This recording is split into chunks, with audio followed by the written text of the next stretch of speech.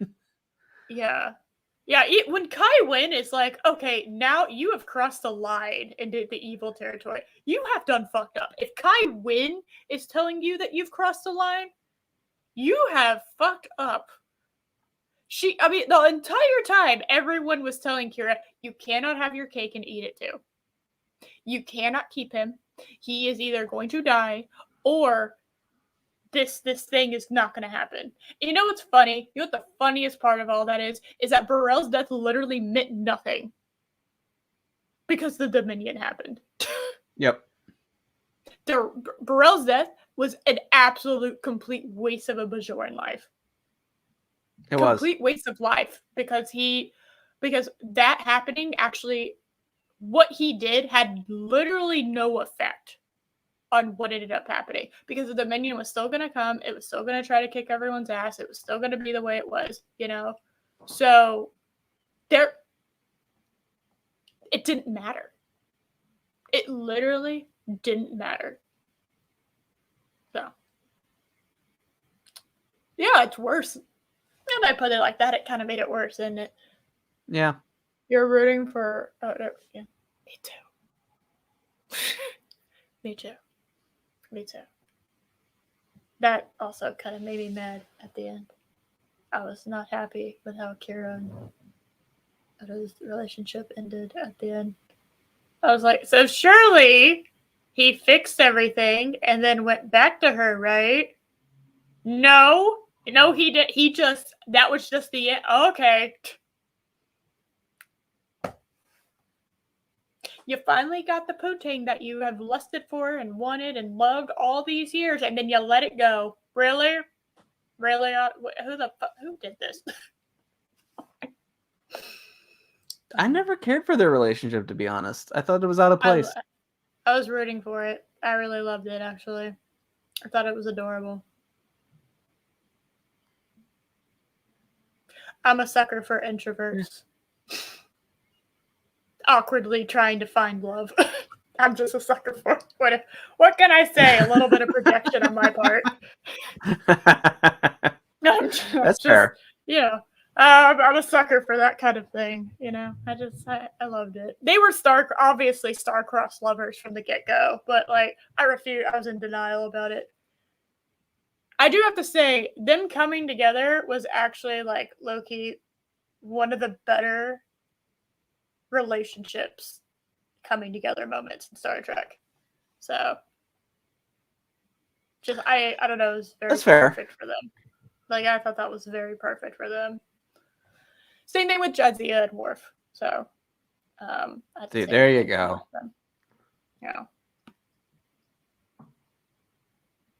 I'll have to tell you an idea I have after the show. Not for chat ears that I gotta tell Josh something. Just as an idea. Okay.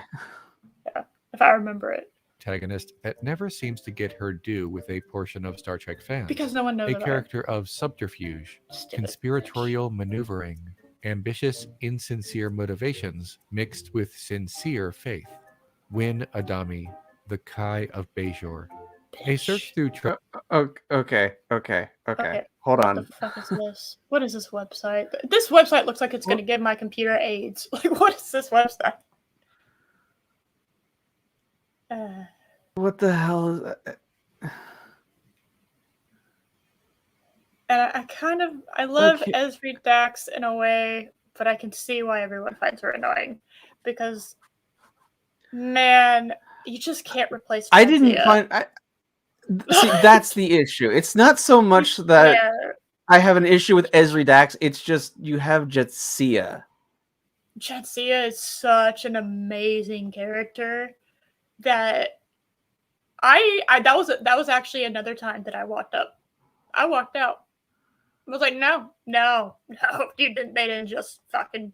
She just got her fertility meds. Everything's happy. Everything's great. Wonderful. Fucking. Oh, she's dead. Thank you. She gonna Loki this shit? She gonna come back? No? Okay, well. Why did this happen? Because her contract was up and she behind the scenes. Yeah. I found out about what happened behind the scenes, and I was like, well, I can't blame her for walking out, but this still blows. Like, I just, that sucks. But Ezri Dax reminded me a little bit of myself, so maybe I'm just projecting on that. I found her cute. Did not. She needed at least 2 or 3 seasons. See, that's the thing. Because she came in the last season, they're wrapping storylines for the entire series. And so there wasn't a lot of room to look at Ezri as a character. There were several episodes in there where they just forced character shit on her. Mm-hmm. And I gotta say, you should have just not had a Dax come back. You just shouldn't. You shouldn't have had a replacement for that character at all. And I'm serious. I think that would have been better. Or you could have brought back a Dax, keep the whole counselor angle, but have them as a recurring side character, not part of the main cast. Oh yeah, that way they can be the voice of reason. Okay, maybe someone who's not in Starfleet. And that way they can be the voice of reason, someone for Sisko to talk to as an old friend, but doesn't have that much impact on the war effort or anything like that. Mm-hmm. But, but I do have to say, Mirror Universe version of Ezri Dax is my evil version. I'm just going to let y'all know right now. If I turn evil, I'm going to be evil Ezri Dax. All right, from the fucking Mirror Universe. So lesbian? Yes, I do agree. No, she was bi. Anyway, so she. That's true. That's true. Okay. Yeah.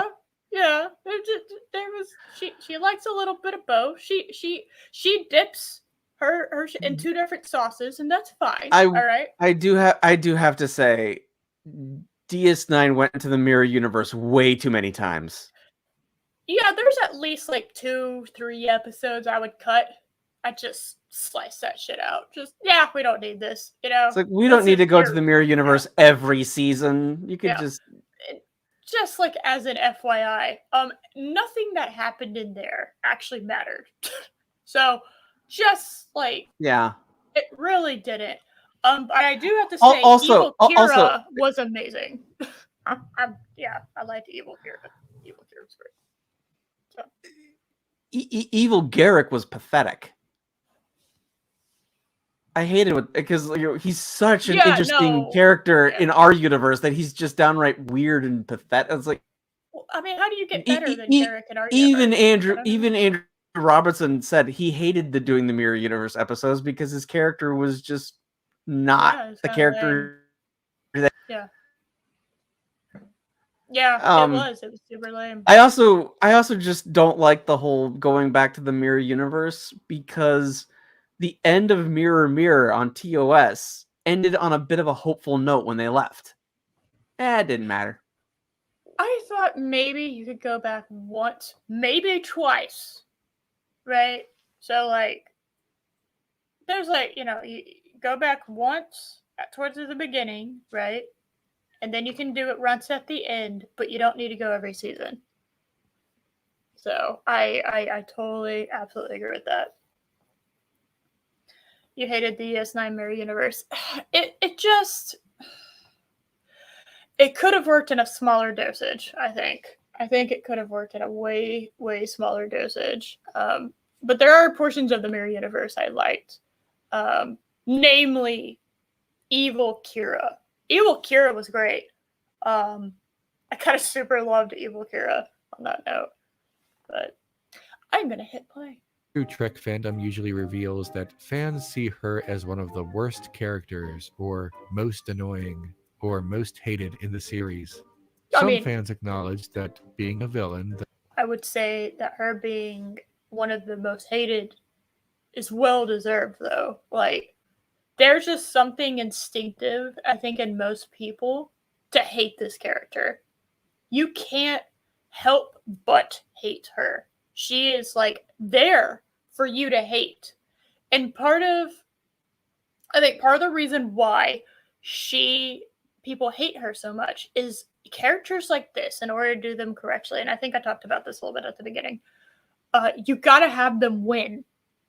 If they do not win enough, right, against the main cast, like get enough one-ups on the main cast, then they're not as compelling, right? She is absolutely one of the best written female villains, I think, that have ever existed. Because it's hard. It is very hard to write a female character like this, because you do have to understand that psychological and verbal manipulation is a high specialty, right? Especially women that know how to play the game, I guess would be the way to put it. Like, being able to interact with women in a toxically way, right? Most women know what I'm talking about. I know guys kind of have a general idea too, especially if you know crazy women. But this passive aggressive way that she does things, how she will be smiling to your face, very calm and very like pleasant, right? But like, just like the way she says things, and just the way she goes about things, she is just like stabbing you through the heart. It is a character that is one. It is a hell of a time to make a successful character like this.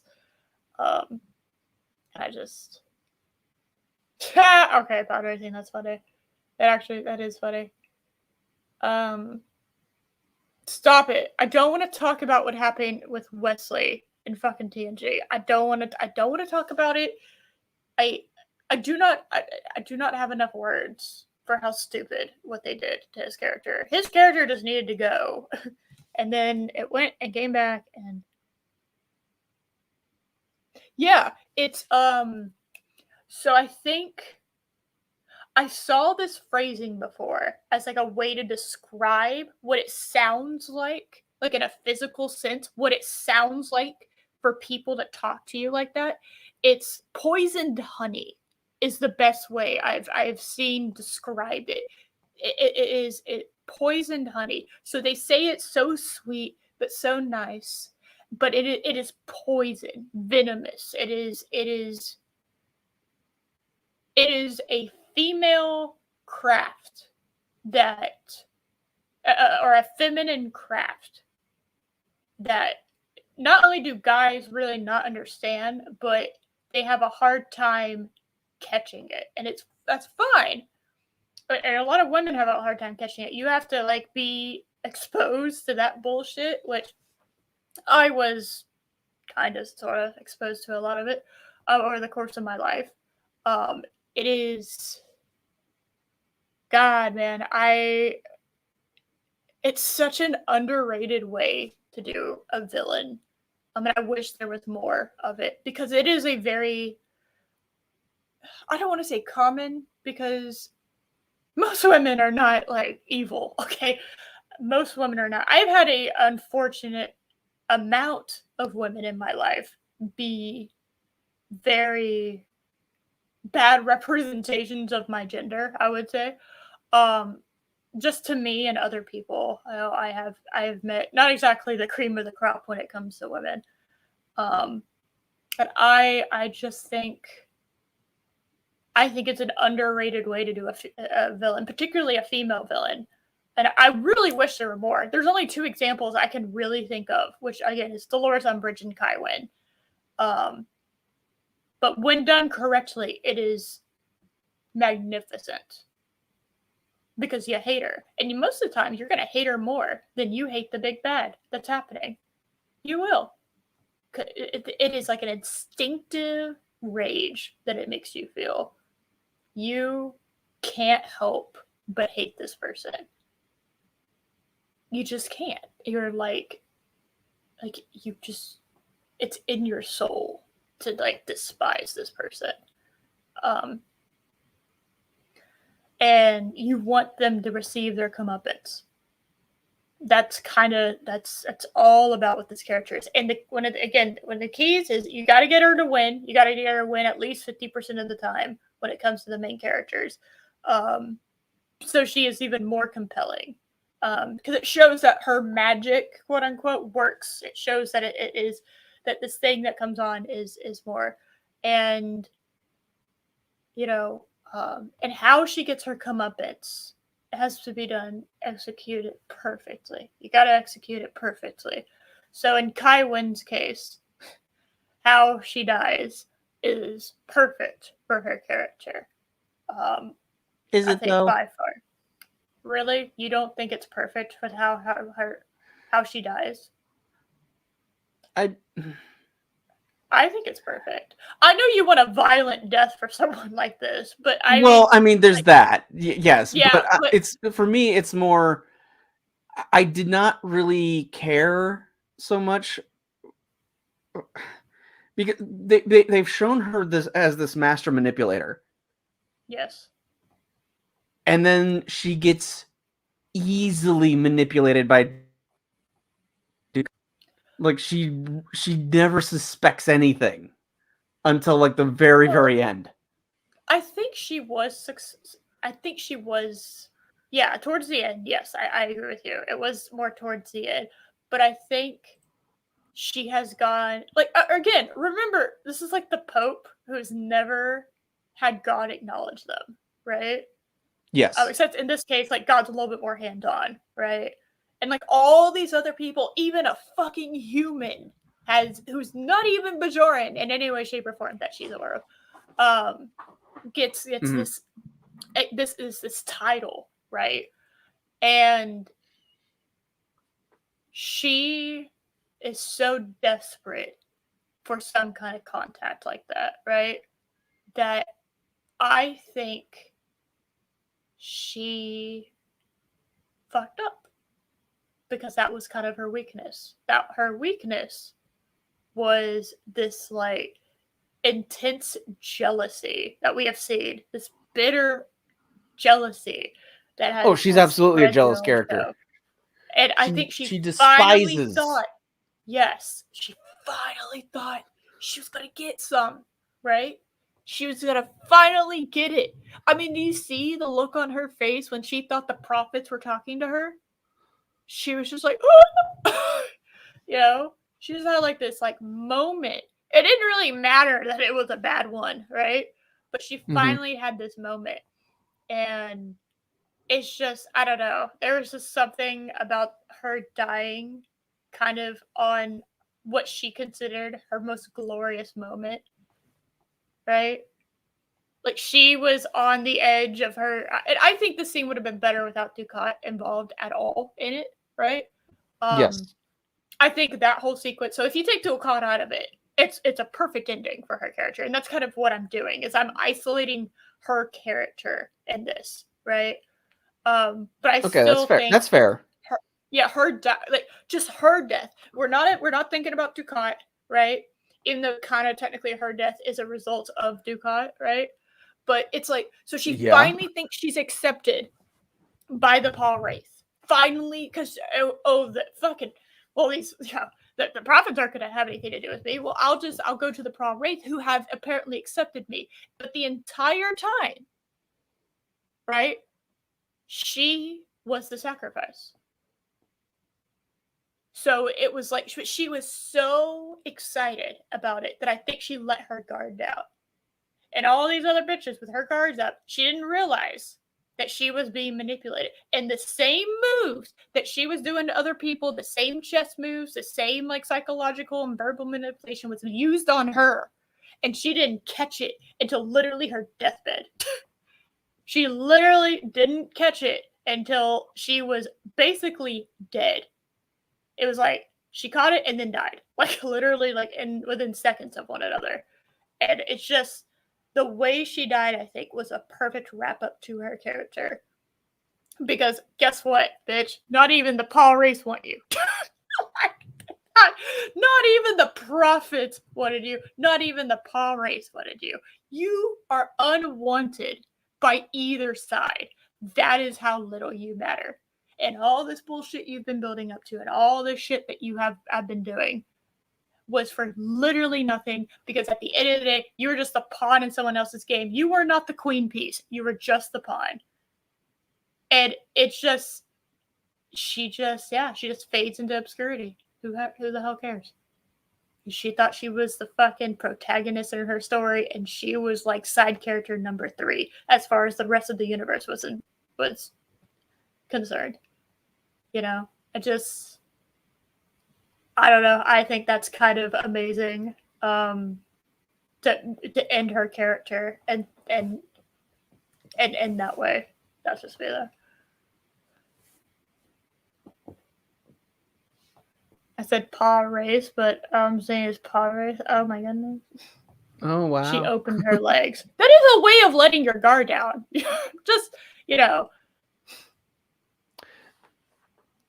That is letting your guard. That's letting your guard very down. Yes. I'm just, you know, that is a way. So that's just how I kind of interpreted it, personally.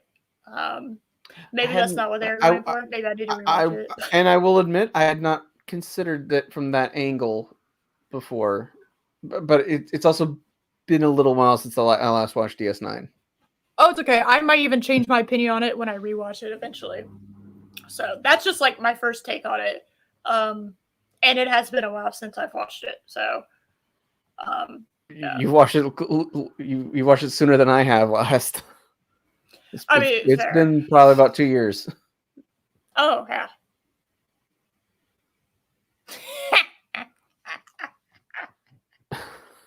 Okay. That's funny. That's a good one. All right, let's get going. And the designation of most hated is not so bad, but many others hate her in the sense that they skip her episodes. I see this a lot in... Don't fucking skip her episodes. What the hell? They're like some of the most important episodes in all of Star Trek Deep Space Nine. What do you mean? Yeah, that's the thing. Yeah, like a lot of her episodes are very crucial. Yeah, because they're very important to the whole Bajoran story arc. Yes, incredibly important. I would say like some of the most, like, you want to talk about, there are some episodes you can skip in Deep Space Nine, not a whole lot because of how everything ties together, but if you try to skip the Kai Winn episode, you will not know what's going on. You just won't. You're just straight up not going to understand what's happening. So I would say, like, I understand. I would definitely say after it was kind of like a hybrid between being serialized and episodic, like in the first 2 seasons. Mm-hmm. It was like a bizarre like hybrid of it. And then they start to become more serialized as it went on. So like after season 4, you really can't skip an episode. No. No.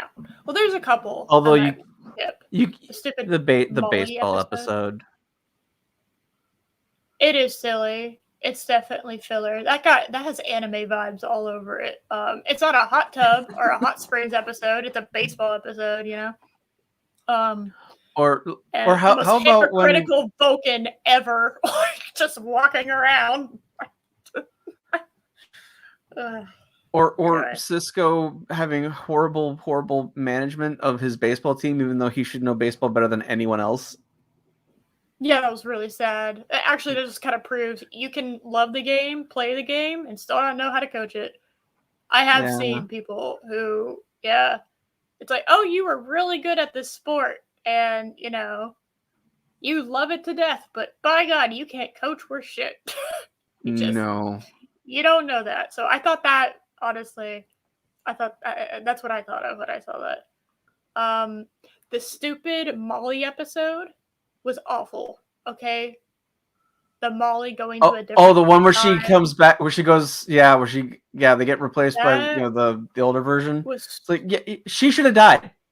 She absolutely should have died. One of the worst episodes in Deep Space Nine. I don't even think there's really a contest. It is definitely down at the bottom. I don't know what's at the bottom, but it's down there with it.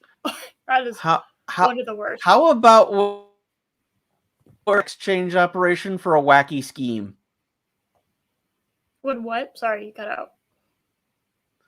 How about when Quark has a sex change operation because of a wacky scheme?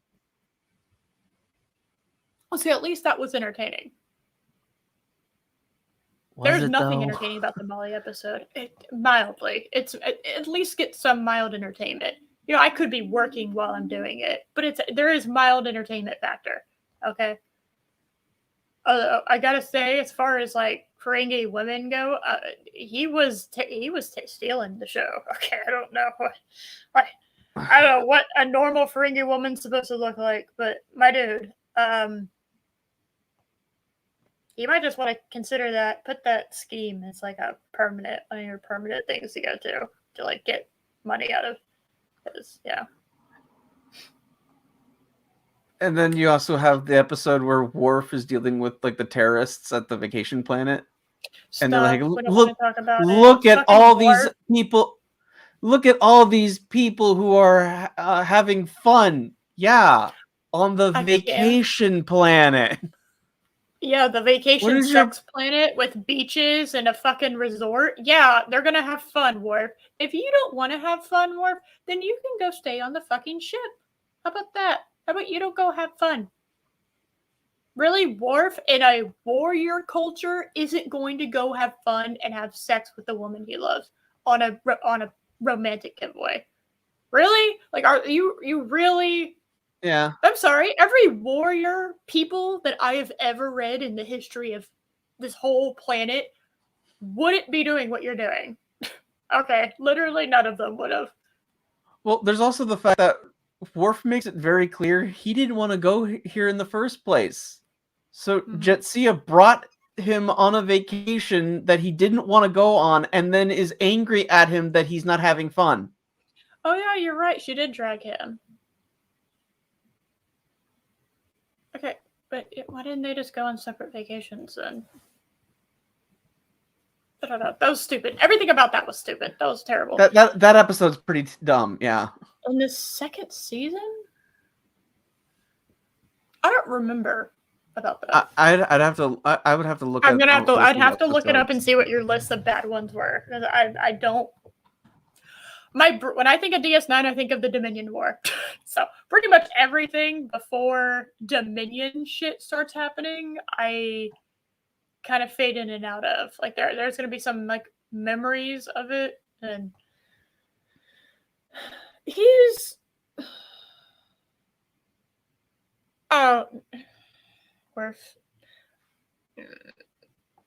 Worf has moments of time where I'm annoyed the fuck out of him. I'm just like, no, Worf, stop it.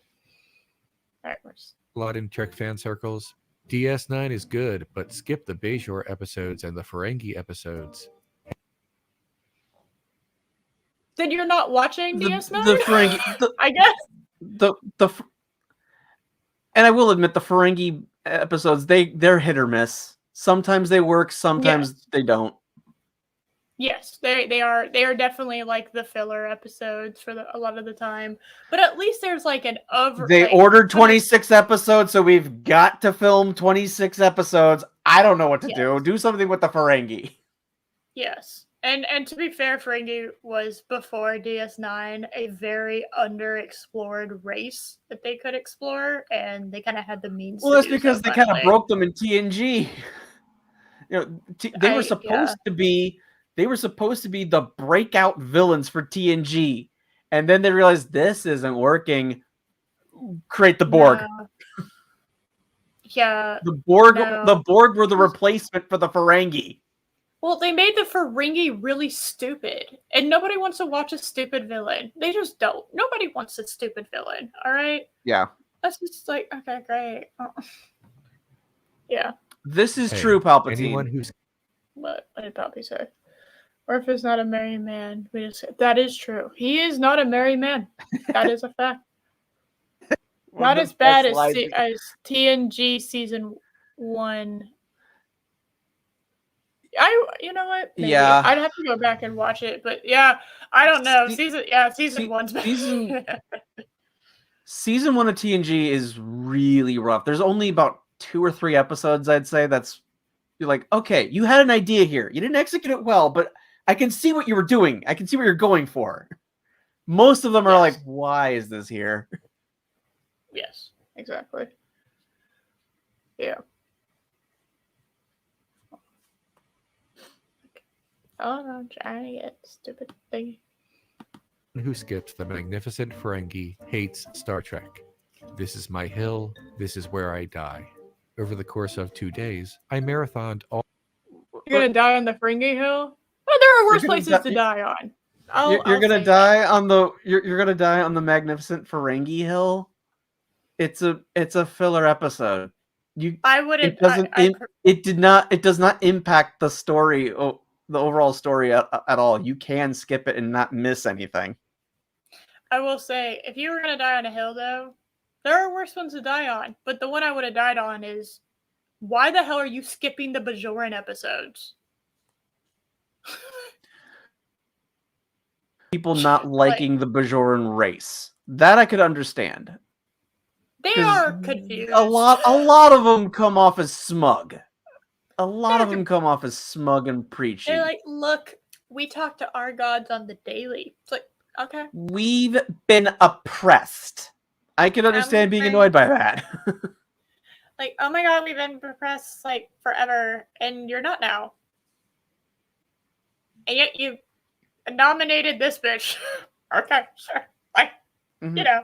Plus, I mean, let's keep in mind. Let's also keep in mind, Deep Space Nine is a Bajoran station. The Federation is there because Bajor asked the Federation to help them rebuild their planet after all the war. I mean, technically, Cardassian station. Yes, but it's under Bajoran control now. Okay, there we go. I was just like, well, technically. Yes, it was Tuvok Nor. I get that, but okay, all right. I was messing with you. I was having a nerd, like, well, actually moment. So. Yeah, but it's under Bajor control now. It is a Bajoran space station now. Agreed. The Federation's only there because Bajor asked them to be there to help them rebuild their civilization because the occupation had just ended. Yes. Agreed. So, if Bajor really wanted to, they could tell the Federation, fuck off. And the Federation would have to leave. It's not their station. No, it's actually a plot point in several episodes where it's like... and I think in Kai Winn's first episode,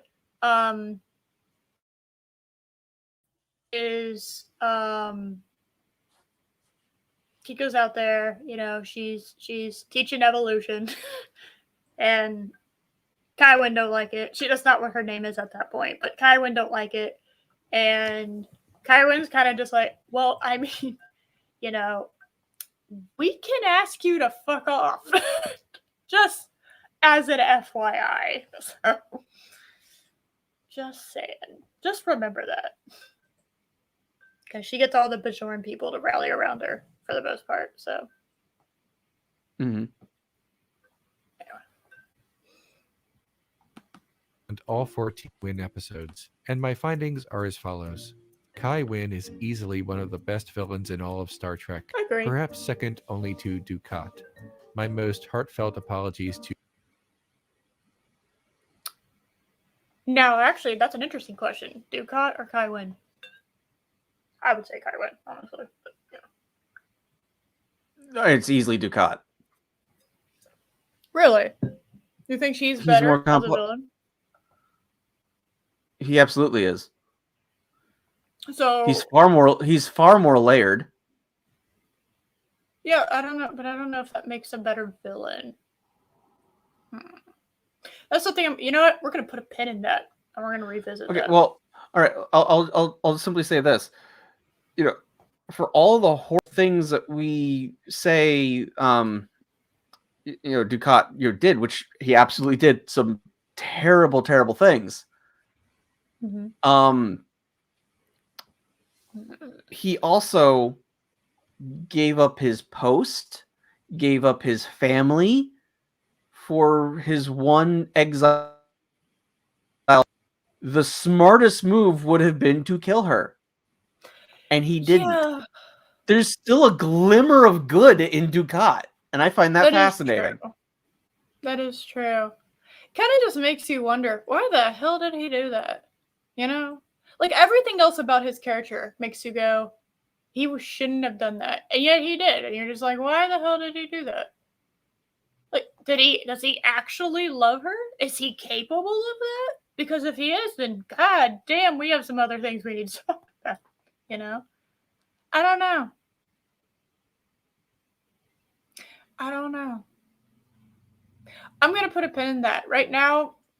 My brain's is shifting who I think it is. It's kind of dancing between the two. My immediate thought was Kai Winn, but I don't know.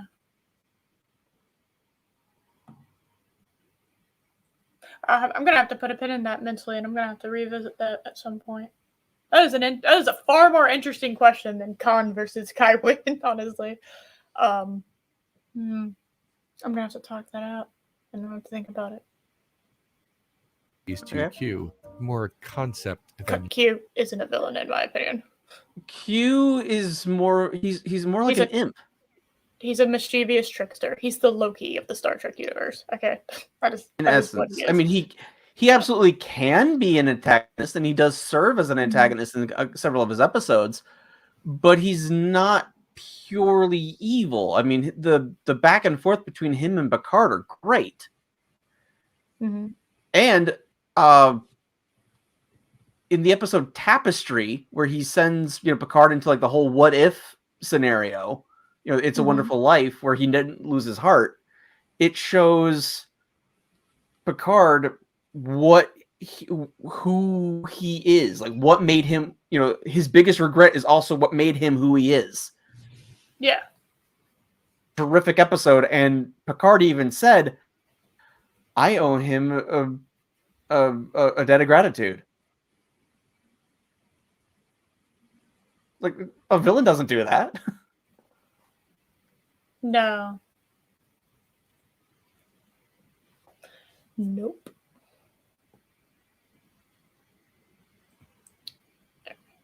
Than man, a judge of humanity who serves as a counterpoint to the vision of a more enlightened Earth.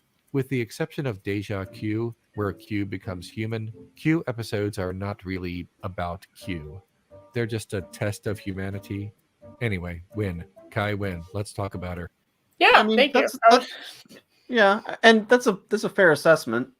Yeah. Q episodes are rarely about Q. That's true. Yeah, no, I agree with that 1000% actually. So, shall we? Kai Winn, yes. About her. Popular discourse about Kai Winn casts her as a kind of entitled woman who demands to see the manager, but that is not an accurate representation of her character. I'm sorry, who the hell is out there saying that she is a... Who's saying that? I need... What? I mean, if she wasn't in the highest position of her order, could you see her as someone who'd want to see the manager?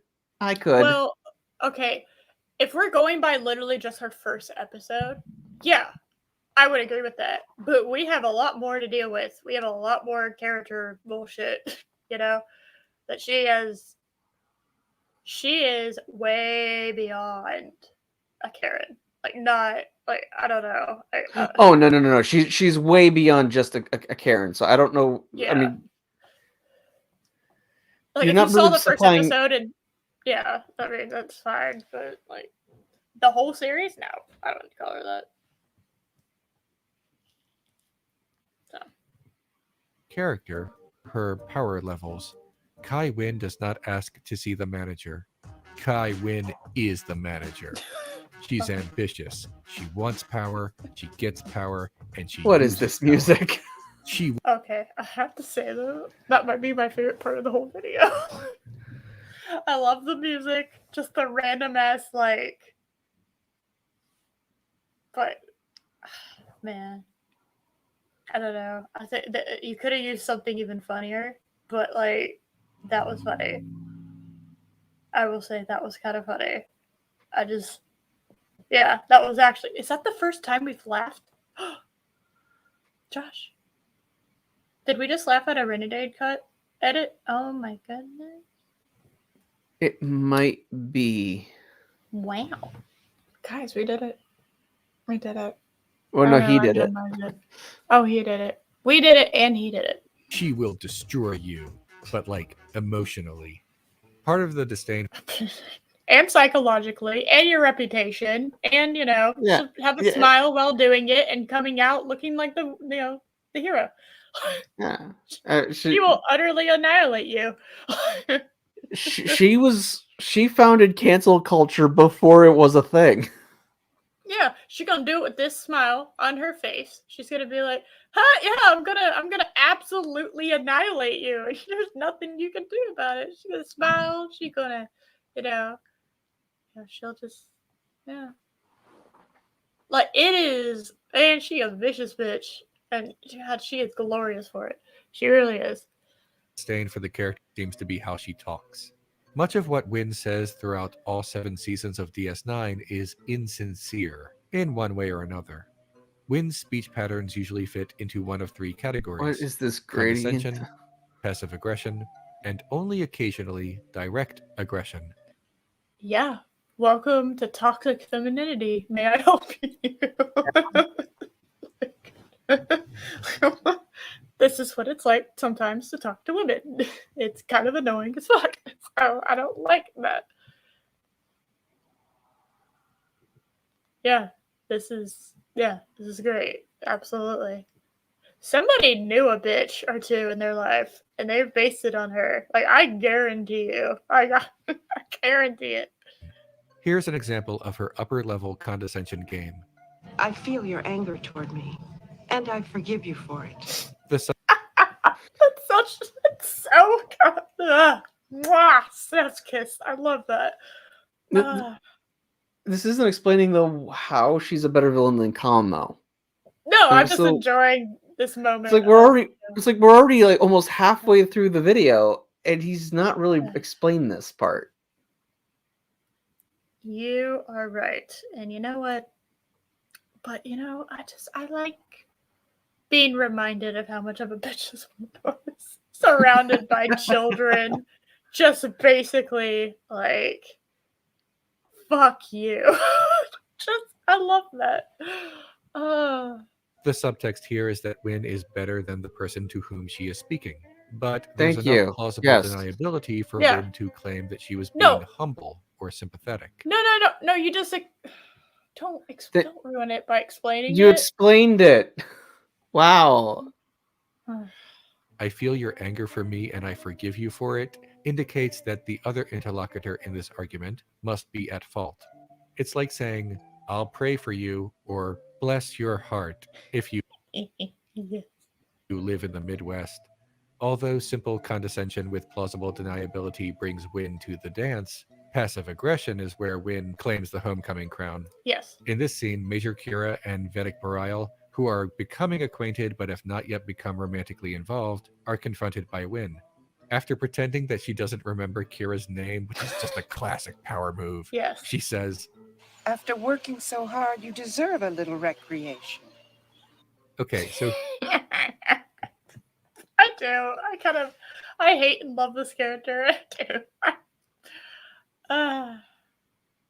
Why can't they do this anymore, Josh? Chris Persia, yes. More like, aren't you special? You fucking... you're working so hard lounging around. Why don't you do more of that? Sorry. Really? That's all you have to say about this? God damn it. I mean, they're there. True. It is hard to ignore in this scene, you know? It is hard. So here, Winn is making it known that she thinks Bareil is interested in Kira and might use that knowledge to her advantage at a future date. It's a threat. She does. Next, only seconds later, when Bareil tells Winn that Kira is in the garden for spiritual reasons, Winn says, "A worthy endeavor for someone who has led such a life of violence, child." Really putting on the pressure. Kira fought in the resistance. No, I something know. that she correctly wears as a badge of honor. No, I know. Winn is envious of this valor and wants to take it away from her by making it seem. No. She's not envious of that valor. No. No. She's No. No, Kai Winn's a coward. She didn't fight. No, she was a what were they called? Conspirator, right? That's what they called them? Yes. Yeah, she sold out. She sold out her fellow Bajorans to make her life easier. Yep. People who are passively aggressive had a tendency to be cowardly. So I say have a tendency. That's not always the case. Sometimes they use it because they like the psychological word games. You know, they like doing that. So. Seems sin instead of righteous. Then, Winn remarks that she knows Kira used one of the sacred orbs without permission from the Vedic Assembly, but the Assembly does not actually need to be consulted. And I'm sure the Assembly would have had no objection to your encounter with an orb had Vedic Bareil consulted us. Winn knows Bareil and Kira used an orb without telling anyone, which is not against the rules but might be considered discourteous by the highly religious population if that information were revealed. Finally, Winn asks Kira how long she will be staying, and Winn responds, "Feel free to stay as many days as you like, even a week if necessary." This is code for... Okay. I know what all that means because I have a brain. Yeah. This is the frustrating thing about Renegade Cut. Yes. He over-explains things, and he's so boring when he talks. Honey, I have a brain. I can put this together. I am enjoying hearing Kai Winn talk again. You can tell, I'm thoroughly enjoying it because she was just... I can't help it. I love this evil... I love and hate this person. I just do. Cause it's just done so perfectly. I can't help it. I can't help but hate her and absolutely love her at the same time. But I don't need it explained to me because I do have brain. For you have 1 week to get out of this place, or I will use my political influence and what I've learned here against you. My hat is bigger than your hat. Notice how she chooses to... Collaborator. Thank you. That is the correct one. I couldn't remember what it was called. Yes, collaborator. And of course, her hat's bigger. She's the only one wearing one. Yes, her hat is bigger because she is in fact the only person. I too can just blatantly explain what I'm seeing. Yeah. I can do that too, buddy. Yeah, they're also wearing the opposite. So his green is tucked in, right? And her green is out. Yeah. So there you go. Yeah. Yeah, and the red and red is confidence. So you have the red tucked in there and you have the red out there. There we go. Just to speak to Bareil and Kira above them.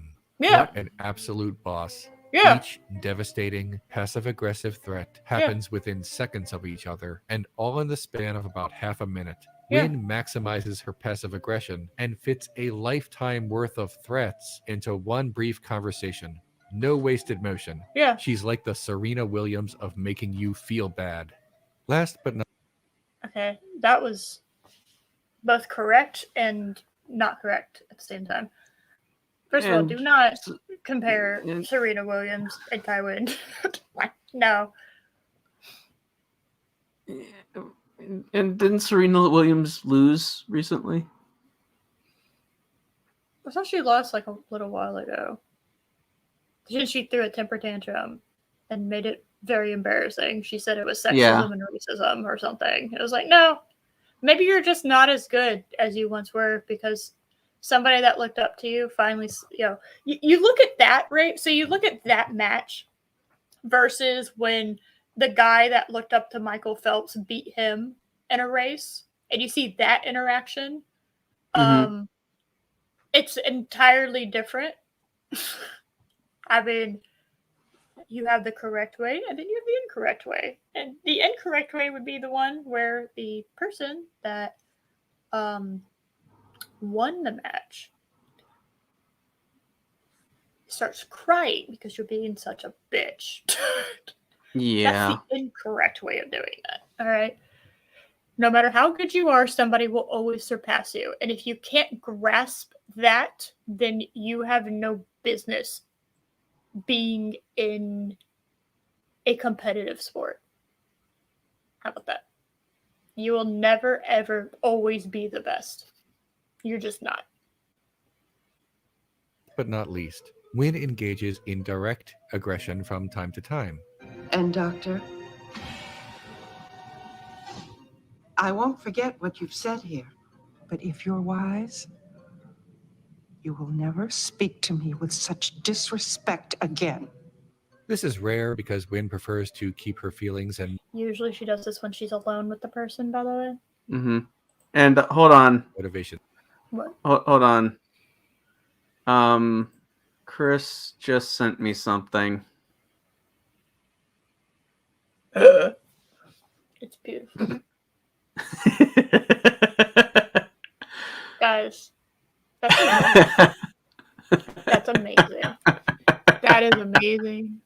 That is well done, Chris. Absolutely amazing. Oh my God, he sent it to me too. Thank you. Thank you. Did you see the bald one? This. Yes. I'm saving this image for future use. That's amazing. That's a 10 out of 10. I love that. That is, yes, that's amazing. That's a work of art. That is a work of art. And yeah, hold on. Do you want to show the bald one? Did he send you the bald one too? Oh no, he didn't show me the bald one. No. Okay, hold on, because he also made a bald Tommy Wiseau. Oh, that's gonna be horrifying. Oh dear, that is horrifying. That is pretty terrifying. Yeah. He's literally a different person. You did? Did I just miss it? You can't say you did. Oh my God, you fucking did. You sent it like 2 minutes ago, and so for some reason I just got it. You're right, Chris. You're right. I'm sorry. Mea culpa. It's pretty horrifying. That is horrifying. He's a different person. I don't like it. No. Achievement unlocked. Oh dear. It's just, I don't know. Do I like this achievement? It's like, this is one of those, I'm going to start the game over because I hate this achievement so much. I'm just going to avoid it.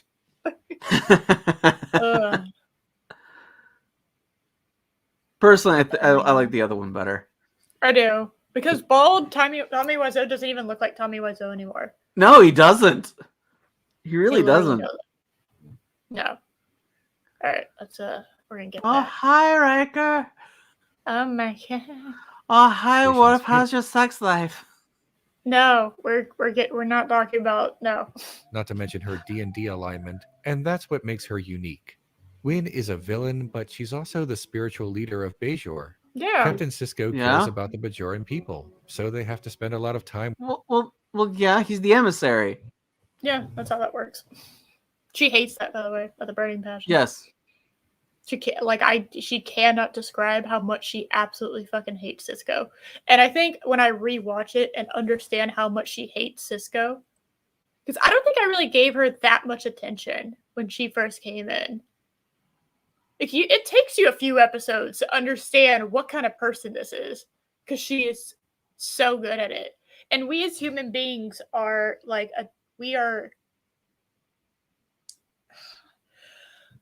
we have a tendency to focus on visual clues of what's happening.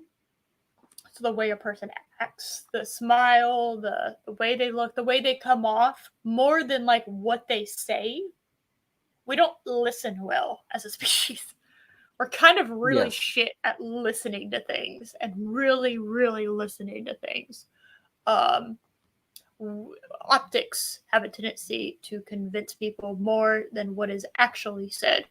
So, just, and so you don't really realize it with Kai Winn, what she is, like what kind of person this is that we're dealing with, until a little bit into her, like at least 1 or 2 episodes in, you start to really grasp what you're dealing with as a character. So.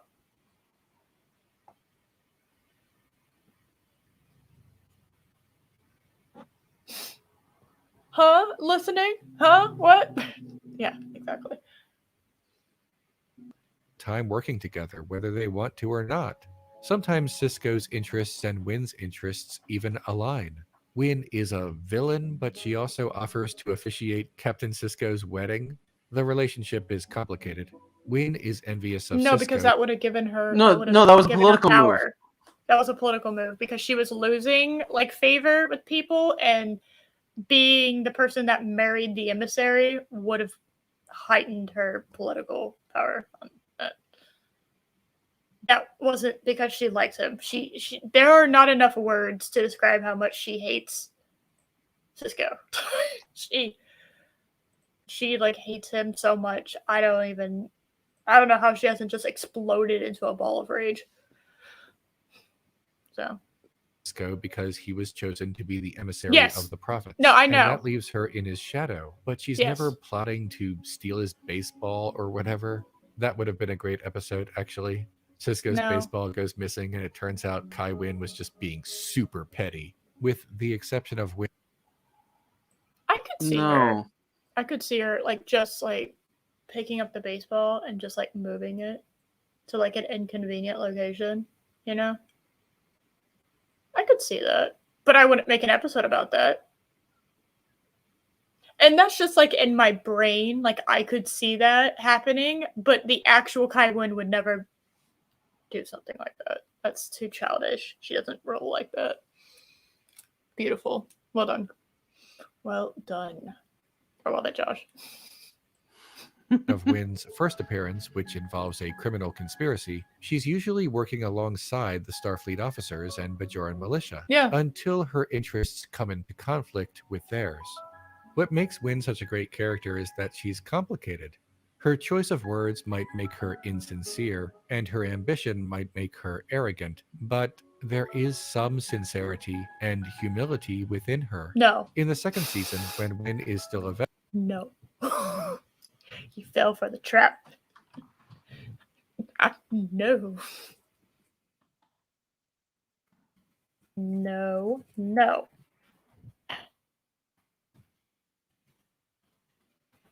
What do you think, Josh? Do you think she has an ounce of sincerity or humility in her body?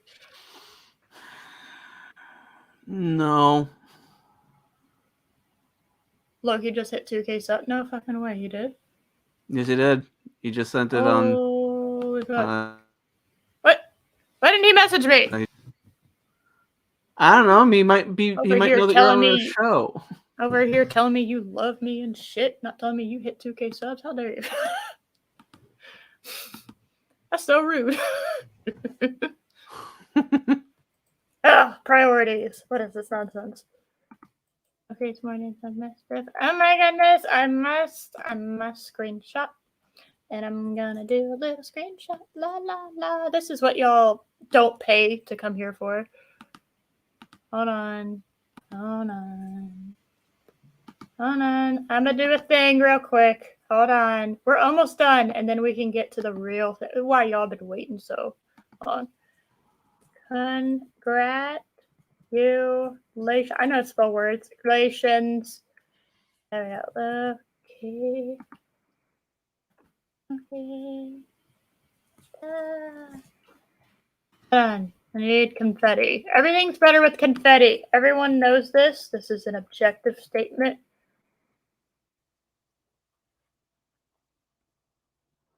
Why can I find confetti? Because it's called a party popper. I hate that they're called party poppers. That's confetti. Wee. Lots of confetti. All the confetti. Yes, watch me tweet. Yay. Okay, I did it. I'm here. I'm back. I did it. Thank you. Yay. No, you don't agree with that? Interesting. Y'all are interesting. She believes in the prophets because there's there's literally like actual like proof. Yeah. You don't think she's a sincere believer till she's chosen at the end. We pay? No. I was gonna say, you pay to see this. You don't actually pay. Y'all just sit here for free. It's fine. I don't know. Can I really charge? I don't know if I have the heart to actually like charge people. Hold on. I'm gonna message him too. That's what I'm gonna do. You just hit 2K. Yay! Okay. I did it. I have done my due diligence. We did it. I am back in the game. We are here. Okay. The Levitic conspires with Minister Jaro to drive the Federation out of Bajoran space. In exchange for her cooperation, she will be made Kai. However, she was not aware of Jaro's connections with the Cardassians, and when this is revealed, she correctly turns on him. She gives up her conspiracy and her potential... Because that would have harmed her politically. What? That's not good. That's not because she had a heart.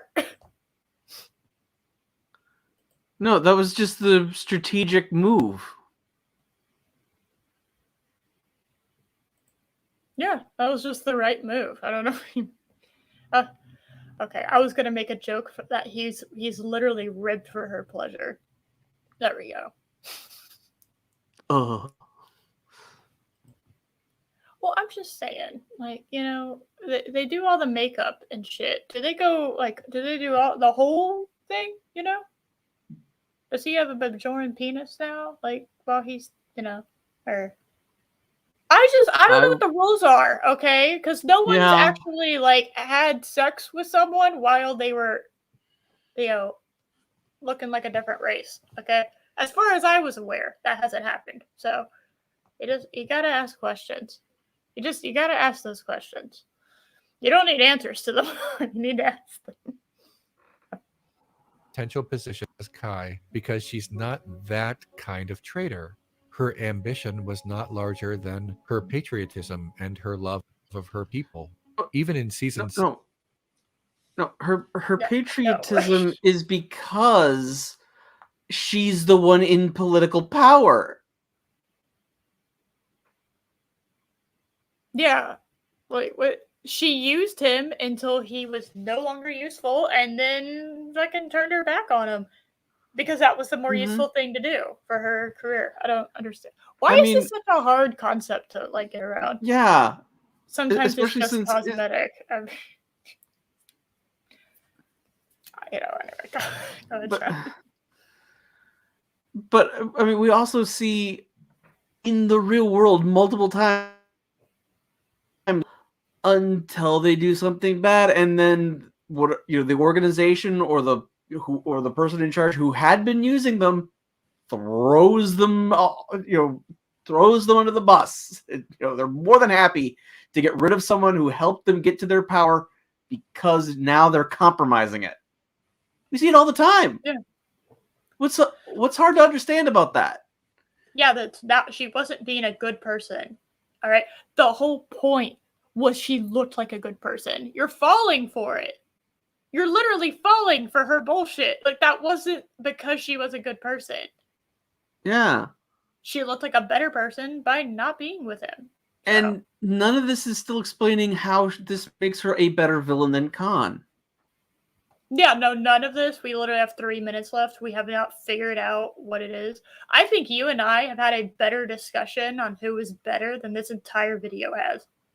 You're actually just telling me how cool Kai Winn is as a character, which I agree with. I think she is a very, very amazing villain. One of the best of Star Trek. But we haven't really seen an argument. in this video about Khan and Kai Winn. I mean, you kind of started at the beginning with Khan. Is Khan, oh, this is what Khan's like, and you kind of alluded to Khan being not as good just because he's remembered as this way, but I mean, he's a very compelling villain. We have seen in just the one episode that he was in the original series, Space Seed. Mm-hmm. Even though he, we're told about all the horrible things he did when he was, on Earth, you totally see why he's that charismatic. You can see why people follow him. Yeah. Charisma is an underutilized trait for villains. I'm just going to go and say it very much is, yes. Yeah. Charisma is... and I disagree, Pod Racing Palpatine. Obviously, the best villain was the space hippies. That is a good choice, yeah. Now, which space hippies? There's actually a few we can pick from. Are we talking about space hippies with giant lasers, and if you step on some flowers, you die? Or are we talking about space hippies like in TOS space hippies? Like I'm talking about the TOS space hippies, where like just 4 of them took over the entire ship. I mean, those are some very... That was embarrassing. Kirk, that was embarrassing. Yeah, that counts against you as far as best captains go. That's one of those little footnotes we put in there, is you literally let your ship get taken over by 4 space hippies, okay? Your whole ass ship. Your whole ship. Not part of your ship. It wasn't being held hostage. No, the whole ship got taken over by 4 people that were basically like Amish, all right? Space hippie Amish people, all right? I don't know. Come on. Now, I will say and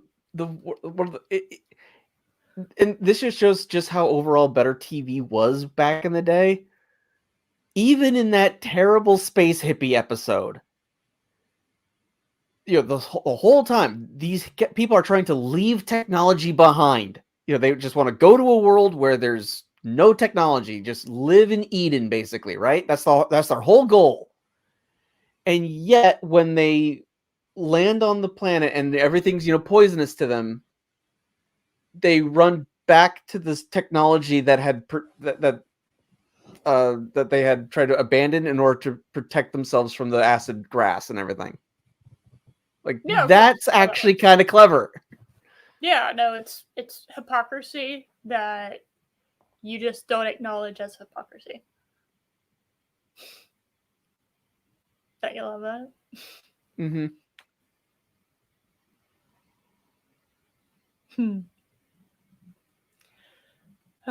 See, I think they're equal, but for different reasons. Oh, you think so? Yeah.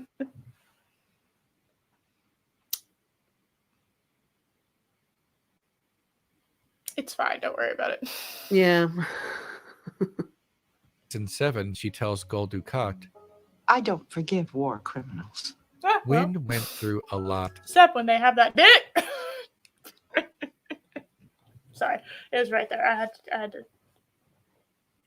Yeah. Moving on. During the occupation. In one episode, she reminds Kira that those who were caught preaching the word of the prophets were executed. Winn did this anyway despite the risks, because their faith helped the Bajoran people get through the occupation. In another episode, it's revealed that Winn tried to encourage the Bajoran clergy to resist further, bribing Cardassian officers to spare Bajorans. The implication is that Winn probably saved a lot of lives during the occupation. In the 7th season, Winn goes full-on villain mode, but the circumstances are unusual. She receives a vision from the That's a way of saying it, believes are the prophets. Mm-hmm. Not long after, the entities reveal themselves to be the Pa Wraiths, basically the collective devil in the religion. Winn had no idea, but when she asks for forgiveness, the prophets refuse to engage with her through the orb. But that's not new. She was always not getting... Literally. established in like the first episode art. The first episode, The Emissary, that the prophets, though they do speak to people, right, and they know people and whatever, they see time differently. They literally see it non-linearly, in a way that's both confusing and kind of awesome, right? So they know what Wynn's gonna do, but ironically, because they know what Wynn's gonna do, they ignore her, which causes Wynn to be who she is.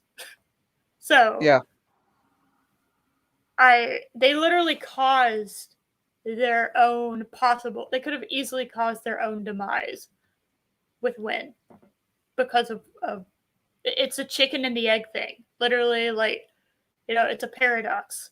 Like they know she's gonna do this, so they ignore her. But because they ignore her, she does that. So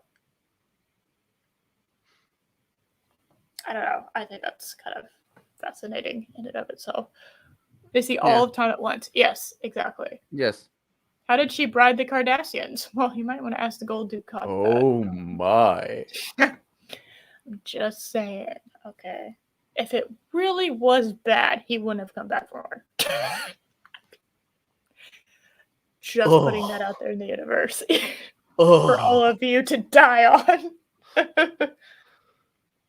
You're welcome. You're welcome for dying on that. The orb.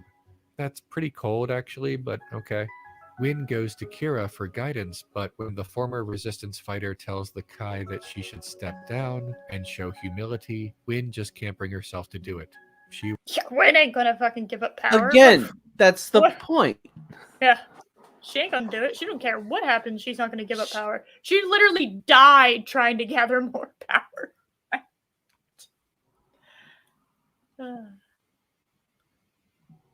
And again, I'll ask again. How is this arguing that she's a better villain than Khan? Yes. Like all he's doing is stating what she does throughout the series. Yes. And yes, just for the fact they literally say that they can. Yeah. Multiple times in multiple episodes. That's where I'm getting that from. And I know sometimes they didn't act like it, but honestly, I think the prophets played dumb a few times. I just had this yeah. Like, you kind of just wonder, do they really actually have the Bajorans' best interests at heart? Or do they have their best interests at heart? That's one of those things that really never got explored. That I kind of wish would have gotten explored. But, it's fine. She worked really hard to be Kai, and it's just too hard to give up.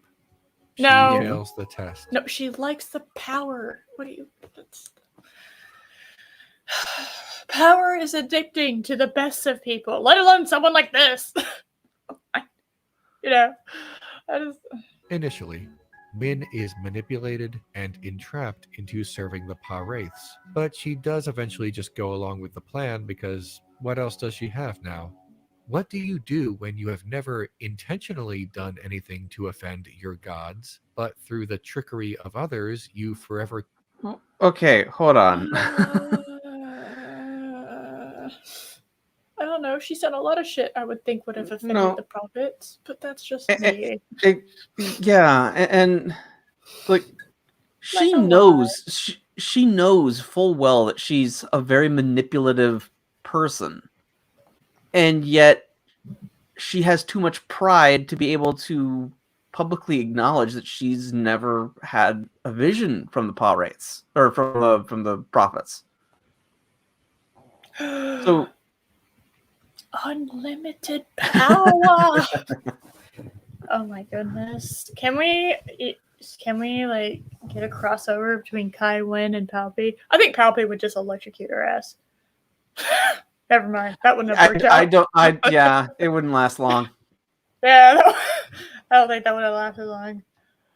You're like, old Poontang, no. That I will not. Oh. There you go. I like grossing y'all out sometimes. That's fine. Pudgy, no, cover your ears, Pudgy. Oh, Pudgy. Hi, Pudgy. Hello. It's fine. We were not talking about... Anyway, we weren't talking about anything. What do you mean? Ever cut yourself off from them? I might be giving her a little too much sympathy here. You are. I mean, she does look into releasing the Pa Wraiths, and they were going to do some bad stuff, so... That being said, she does give Captain Sisko the key to defeating Gul Dukat, destroying the Book of the Kost-Imogin. Emissary, the book! The book was the key, wasn't it? To a door that can never be opened again. I guess that makes it even. Somehow. I don't know. Kai Winn might be best under... We don't ask questions right now about that last episode. There's a lot of... It was very much, we got to wrap this shit up, but I think we underestimated how... we underestimated how much time... Overestimated?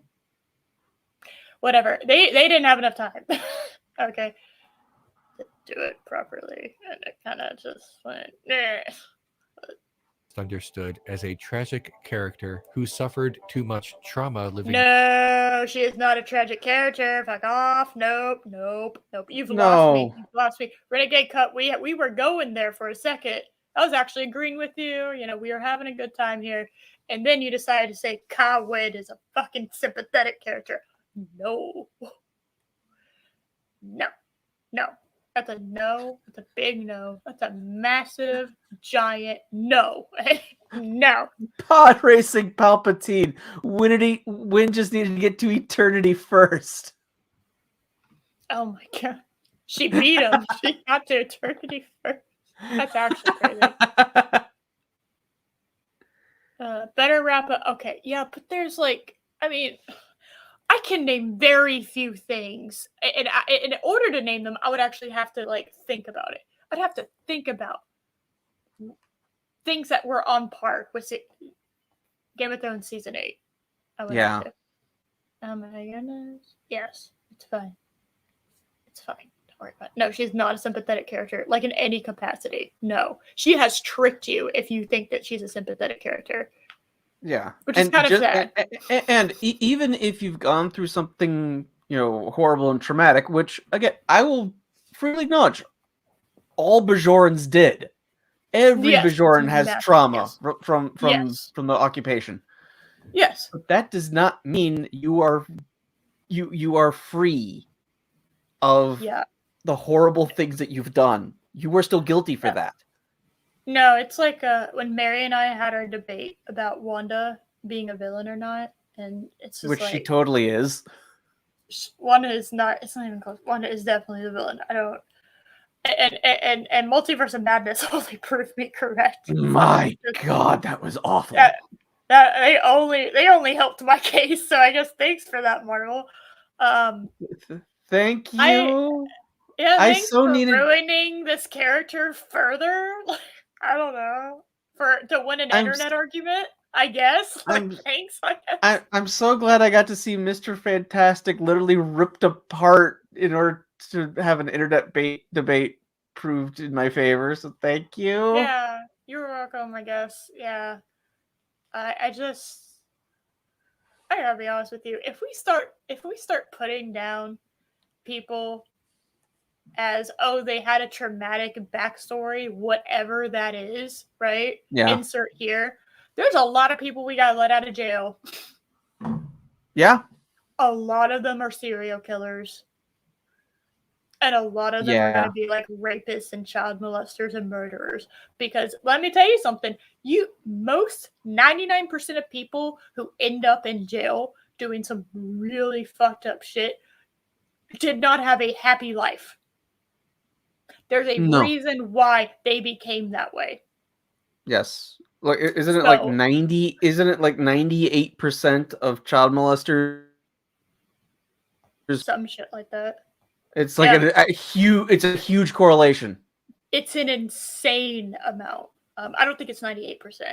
It's high, but I don't think it's at least over 50. I know that. But it's not. I don't know. I don't think it's 98%. It's very high though. I'd have to look at the statistic. It's it just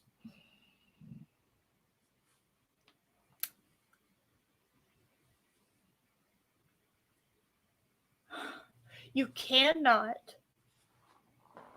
say, oh, this awful thing you're doing now is forgivable because of this awful thing that happened to you like 20 years ago, or just like even any amount of time ago, right?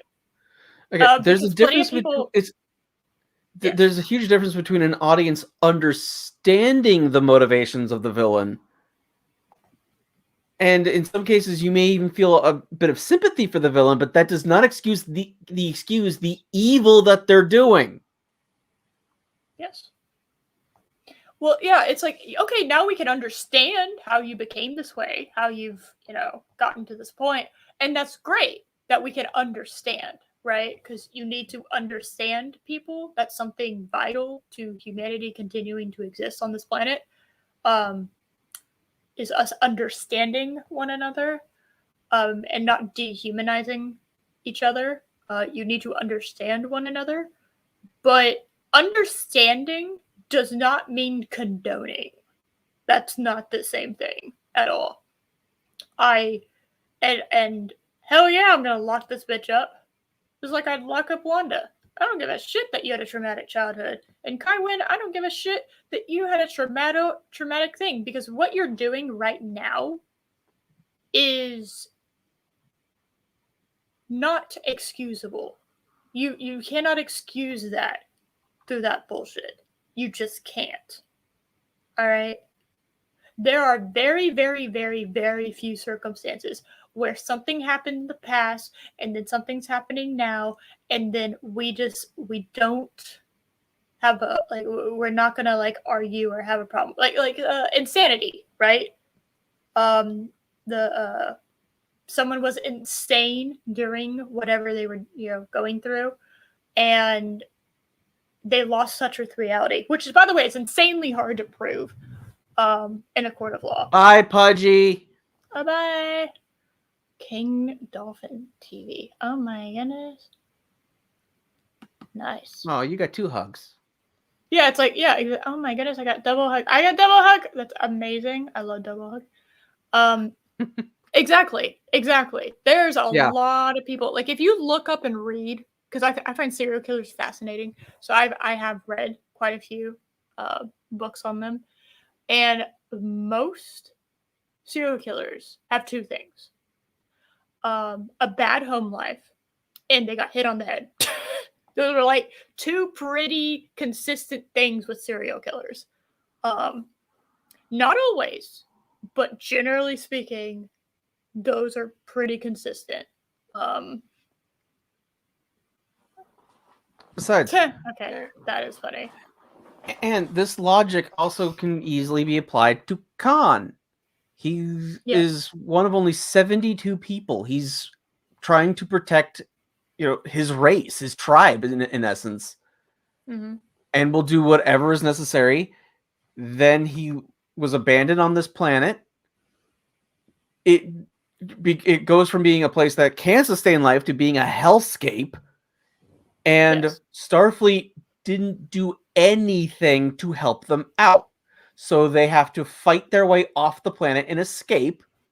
And then, almost immediately after he escapes, he finds out that Kirk is coming to check up on what's taking the Reliant so long.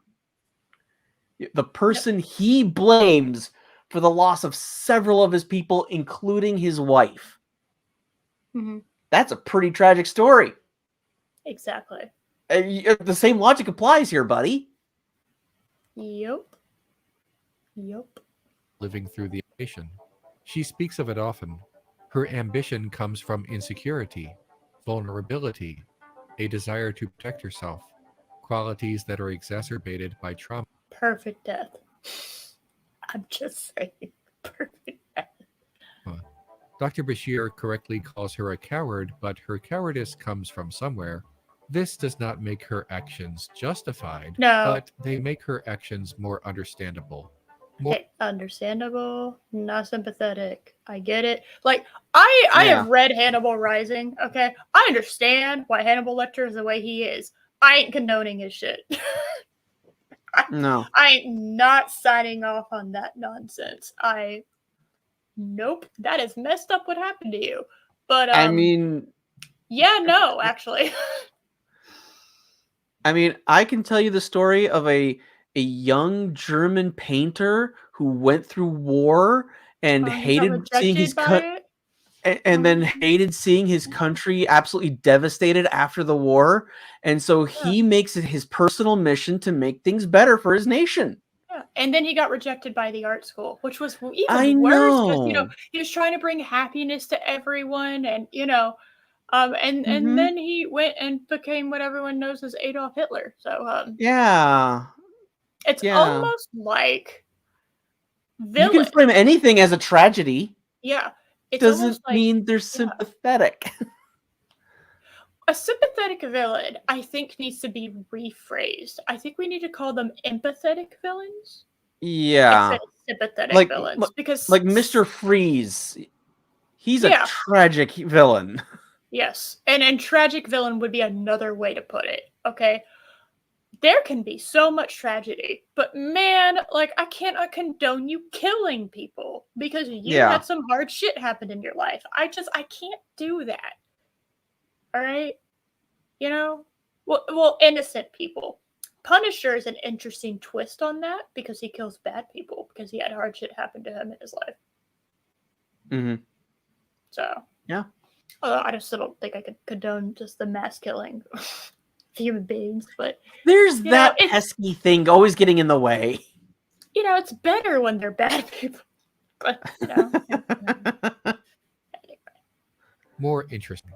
Kai Winn is a fascinating character. She is easily one of the best villains in all of Star Trek. Agreed. And 10 times the character that Khan could ever dream to be. Okay, I don't know if I agree with that. But you know what? No. I'm just gonna go and say, and I don't agree with that.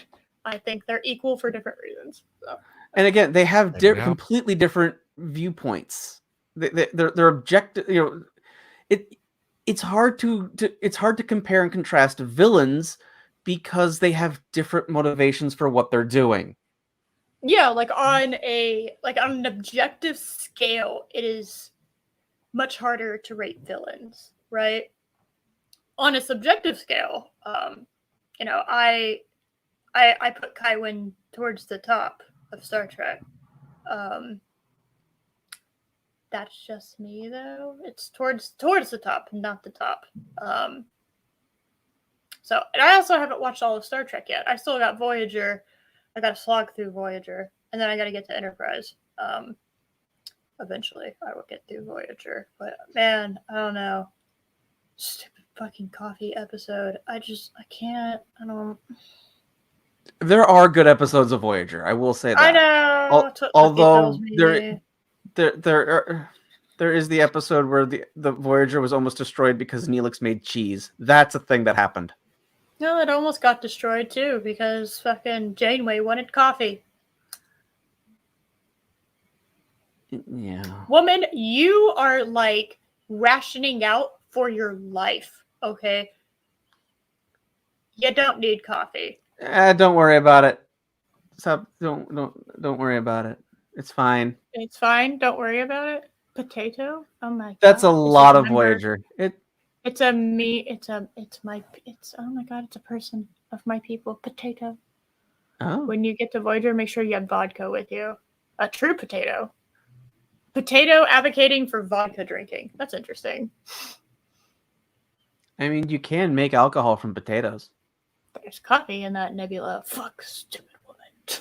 God damn it. They just murder my entire crew because I want some coffee. Like, I mean, as horribly inconsistent as Janeway is written, she's way more competent than Archer is. Archer is a moron in the first season of Enterprise. Oh no, I hate morons. Unless they're funny. Like, that one character in Red vs. Blue. I'm blanking on his... Caboose. Caboose is the best character in Roe vs. Wade. He's a complete idiot, but he is hilariously an idiot. And just like, I don't know, he's like a dumb dog. You're just like, okay, yeah, I'll keep you. Just like, it's kind of what Caboose is. So, anyway, we got like 10 seconds left. We got this. Now to read the comments section. Ah. Oh. Oh. Wow, we ended. Okay. No. Guys, we did it. Oh. So, I would go ahead and just say that, you know, Josh and I had a better discussion than this video did, like 3 hours ago. Yeah. Gotta go and say that. So, I don't know what to think of that video because, quite frankly, I was just enjoying reliving Kai Winn as a character again, and yeah. Oh, I did want to show y'all something that I found. So I'm going to show this to y'all because y'all need to know about this. Okay. Hold on. Wait. There we go. So are y'all ready? There we go. It's Cobra Kai Winn.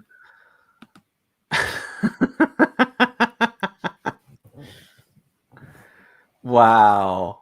I thought this was a 10 out of 10 cosplay, and I am sad that nobody talks about this. That is pretty amazing. Yeah. That's it's beautiful. Pretty sensational. Yeah. Absolutely amazing. This is 10 out of 10. Hold on. Yeah, this is perfection. I have no complaints about this.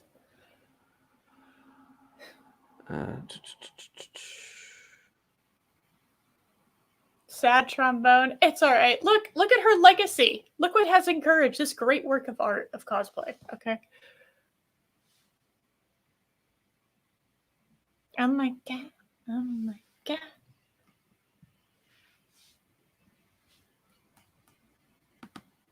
Oh. I am not seeing it. Okay. Never mind. What? How dare you? I was looking for a very creative like crossover cosplay that I once saw, but I'm not finding it on my phone. So I'm not sure where that picture is. How my brain is working. I saw Alan Rickman trending on Twitter for like the 2 seconds I was on Twitter, and I was like, "Oh my god, did he die?" And then I was like, "Oh wait, he died like 6 years ago." Yeah. Well, I always wonder when there's like an actor I know when they start trending. I'm like, "Oh no, did they die?" That's fair. But yeah, he's fired already. So yeah. But I do remember the cosplay that I saw was Jon Snow White. Jon Snow White. Okay, that's pretty clever. That is clever. I gotta say, that is clever. She was wearing like the Snow White, Disney dress, the white bottom, the yellow skirt with the blue top. Oh, that would be awesome. I want to see a cosplay of Kai Winn and Godzilla put together. Da da da da da da da da da da da da. Yes. Oh my god. I'm trying to think. We could have like a whole like Deep Space Nine thing of it. We could do it.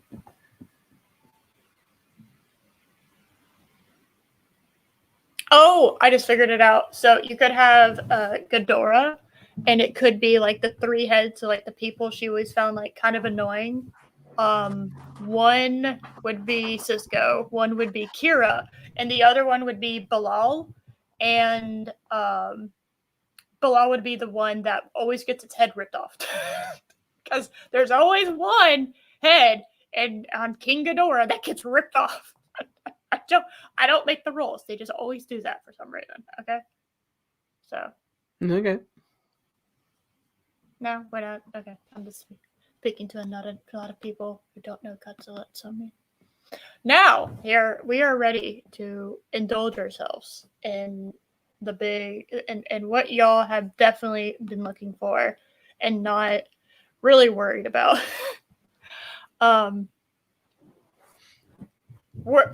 Because I loved doing the stupid fantasy book series so much last time, we're bringing it back. Oh joy! And I handpicked this one. Y'all are gonna love it, and you're not ready for it. Josh hasn't even seen this, so we're Are y'all ready for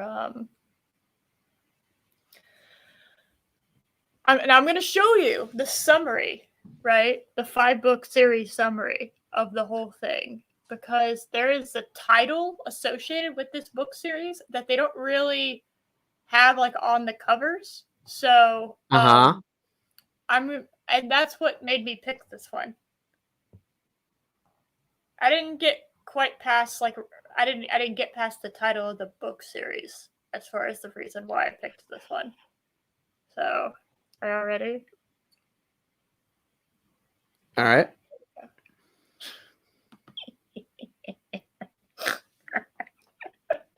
Oh my god. Now you know why I didn't get past it. Damaged Dragon Forbidden Love. Oh my god. Shifter Daughter Daddy's Instant Love Romance series. Amelia Wilson. That's the same person. Are you sure? Did I just because there's like this whole thing. Hold on. No, I gotta look it up. She does a lot. She does a lot of these. Oh my god, there's another one. Oh god, we might just spend time on her. Oh dear. You've made Chris so distraught that he's sighing in French. Oh dear god, I made him go French. So there's a lot. There's a lot of this one. And this woman has a daddy fetish, and you can't convince me otherwise. It certainly seems that way. Oh no, I'm just talking about from her other books. Okay, so this is what we're dealing with. This is our bullshit. Now I am going to let's say, what the fuck am I looking at? Oh my god. Well, you know what? That is the correct response you will have. So we're just gonna click and we're gonna go through them all. Okay, this is $0 on Kindle. Can I look? It's free on Kindle. Yes. I don't know that. Andrew, I don't know. I don't know if they help or not.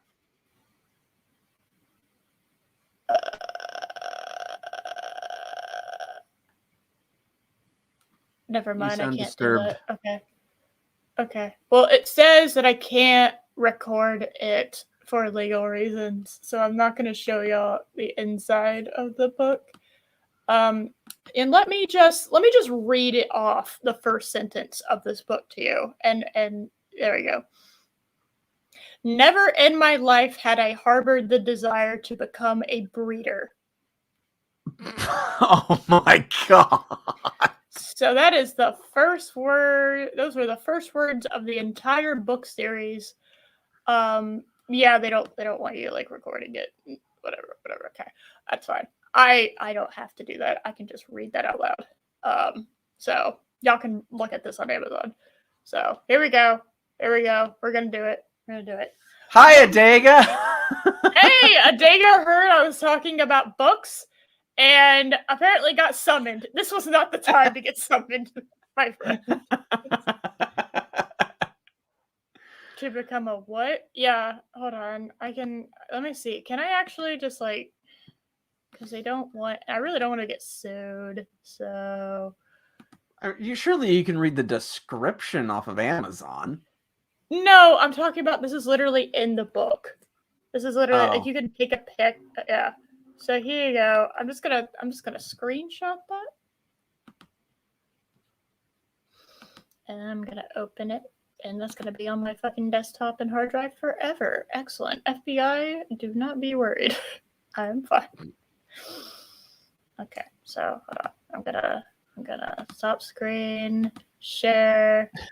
I need y'all to just know I'm not fucking around, okay?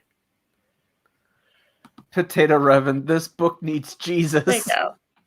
There you go. That is the first. Those are the first words. Okay. Okay. Oh my god. Y'all believe me now? Oh wow.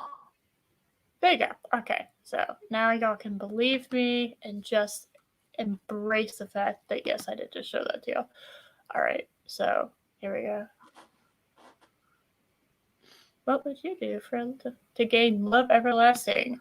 Probably not what she does. I'm just gonna go and say it.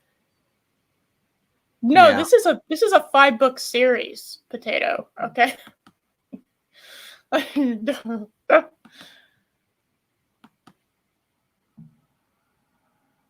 All right. Okay. You want to do it, or you want me to do it?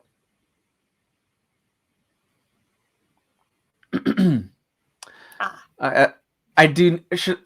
Should I go with my my Brie voice, or should I go with my soy voice?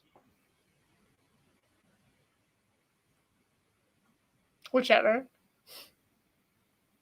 I'm feeling the soy. That's getting clipped. Do soy. As your FBI agent, you're worried about my search history. It's fine. All right. What would you do to gain love everlasting? When Brianna's family pressures her into finding a wealthy dragon husband. Oh my god. You know, just a normal everyday occurrence. Okay, I'm sorry.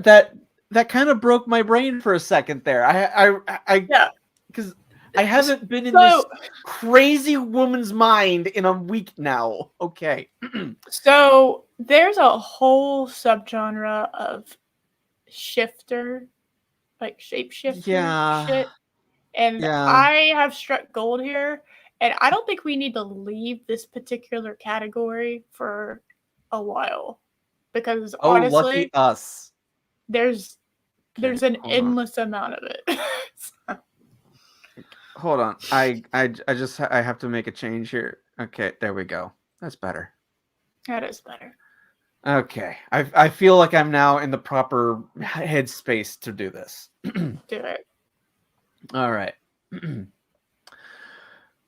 When Brianna's family pressures her into finding a wealthy dragon husband, her first idea is not her lousy ex-boyfriend. In fact, she wants nothing to do with breeding.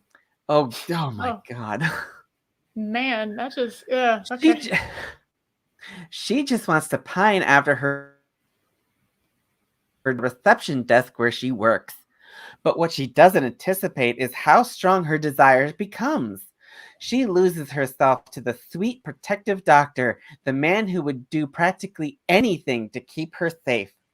She thinks she doesn't want to bond with him traditionally, yet her longing says otherwise. Oh my god. Are Will you just she happy give that in? I keep digging these up? Are you just happy that I keep doing that? God. Will she give into his charm even though he isn't what her family wants? Or will she deny him in favor of keeping tradition? Find out whether they're true mates in the first book of Damned Dragon's Forbidden Love. Adega, there is a whole subgenre. We spent an hour and a half reading 2 different series last time. Okay. Adega, I don't know if you have the outline for Evolution 3 yet, but hear me out. A dragon wants to marry a woman. I think and it's a chubby woman. Yeah, we're on to something. I'll make sure they're chubby. Voluptuous. Yeah. Wasn't that the word that they was constantly using? No, curvy. They kept using curvy. That's curvy right. To mean fat. I don't know why they thought that was. It's not the. They're not the same. Yeah, no, Adega. This is what. Yeah. This is all on Amazon. This is crazy. This is gonna be a new segment that we do because we have so much. Do you need to read the last sentence? Oh. Buy Damaged Dragon's Forbidden Love to see if love can survive a forbidden affair. Now, I will say none of these say happy ending at the end, so we just don't know. We don't know the outcome of the ending anymore. Oh, yeah. That's so. And there's only 82 pages. Oh my god, this was published earlier this year. Which this is book 1. There's 5 books. Holy shit! How many have you been pumping out? They're romance novels. They get pumped out unbelievably fast because they have absolutely zero resale value. You have to keep You have to keep writing them. January 27th, 2022 was the publication date of this one.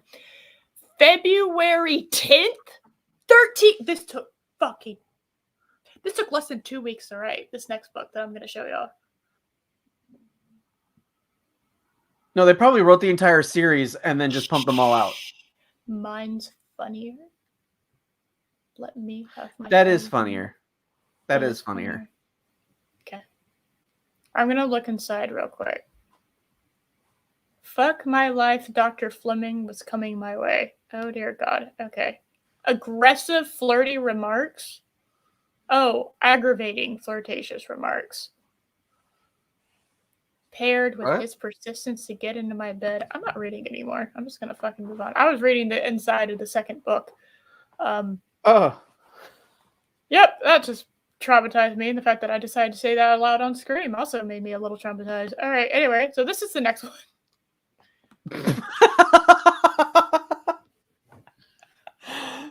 Could you have even tried to make the wings look like they're coming from out of his back instead of his neck?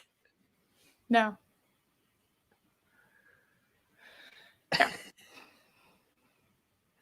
Oh my god. Daring Dragon's Dirty Secret. Wow. I did. I actually did a read aloud, like actually whole 2 sentences. So. Oh yeah. Let's see. Here we go. This is there we go. Okay. I'm not who they think I am. I've been hiding a secret for years. One that could force the man I love to deny me. How can I tell him? How I feel like this is gonna fuck me up because this is from an like a first person perspective. I feel like this is definitely gonna come back and bite me. How could I tell him that how I feel while also hiding another side of me? His touch is all I crave, even when he's at the bottom of the barrel. Oh my god. He's damaged, and that just makes me want to take care of him even more. I can fix him. I can fix him. If I could save him, if I could just show him who I am, then maybe he wouldn't drink. Maybe he saw who you were and started drinking. I don't know. He's a brilliant doctor with a big heart, yet he keeps drowning himself in his sorrows. I want him. Sounds like you're not doing a very good job of taking care of him then. Yeah, he's a fucking alcoholic. I think we have other issues here. I want to become one with him. I want to take... I'm not saying that out loud, and you can't make me. Oh my god. I caught myself, and you can't make me say that out loud. You can't pay me enough to say that out loud. I'm not saying the rest of what just happened. God, I'm really fucking happy I didn't say that out loud. That doesn't need to ever be on the internet. Magical Interesting time for Loki to come up in the chat, yeah. Yes, magical pissoir. It's the Dragon Daddy, of course. You know? Adega. Yeah, look at him. Yeah, look at this. Look, it's the Daring Dragon Shifter Instant Love Shifter Dr. Daddy's Insta Love Romance Series Book Part 2. There's 104 ratings. Man, like Get a Adega's. Oh, we're on number 2. We got 3 more, buddy.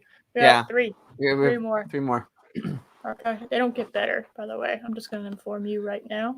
They do not get better. So these were the better ones. Just as with the rest of this series, they don't get better. That's the end of the dragon. So I'm sorry, guys. Aw. That's the end of the dragon one. But it doesn't. The cringe doesn't stop. Because they thought they could continue on with the wings, but wolves don't have wings. I don't know, Doc Savage. I don't want to know. So I'm just saying that I'm just saying that they thought they could continue the wolf thing and they couldn't. Hold on a second. Just mellow in what you're. Oh my god.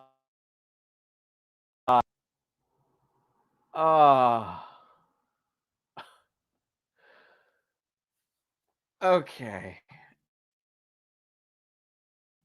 I'm not So sure. I have been gifted a mysterious package by someone who just decided to come in here.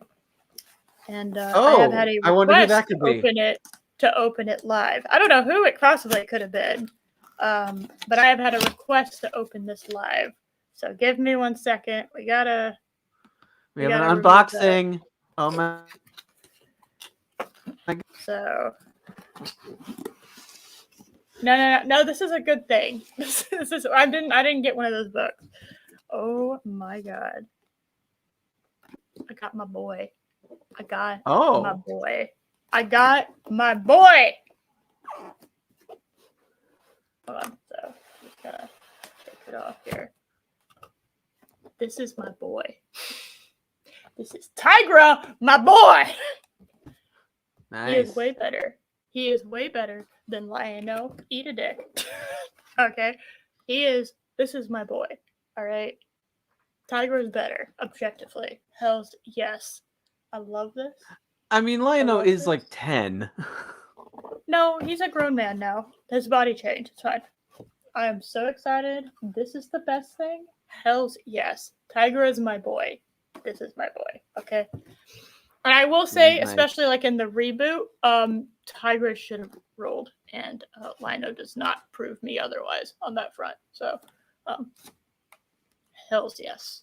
Look at this. It comes in like a little.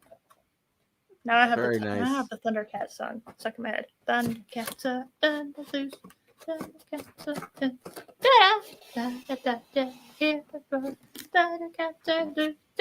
I'm gonna get copyright struck if I keep doing that. Lionel's like 10 years old and Lionel's shush. Tiger is a fucking man, okay? And I do think that it'll never stop being funny that my introduction to Thundercats was the 2011 version first. And I don't know, can I fit you?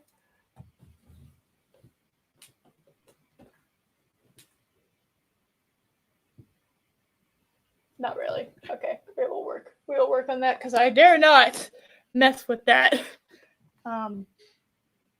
So I always thought it was funny in the 2011 one because I hadn't watched the original yet. That lions are, for whatever reason, like always going to be like the heirs of the Thundercats, right? They're supposed to be the leaders, and Tigra's weapon is like a lion tamer whip.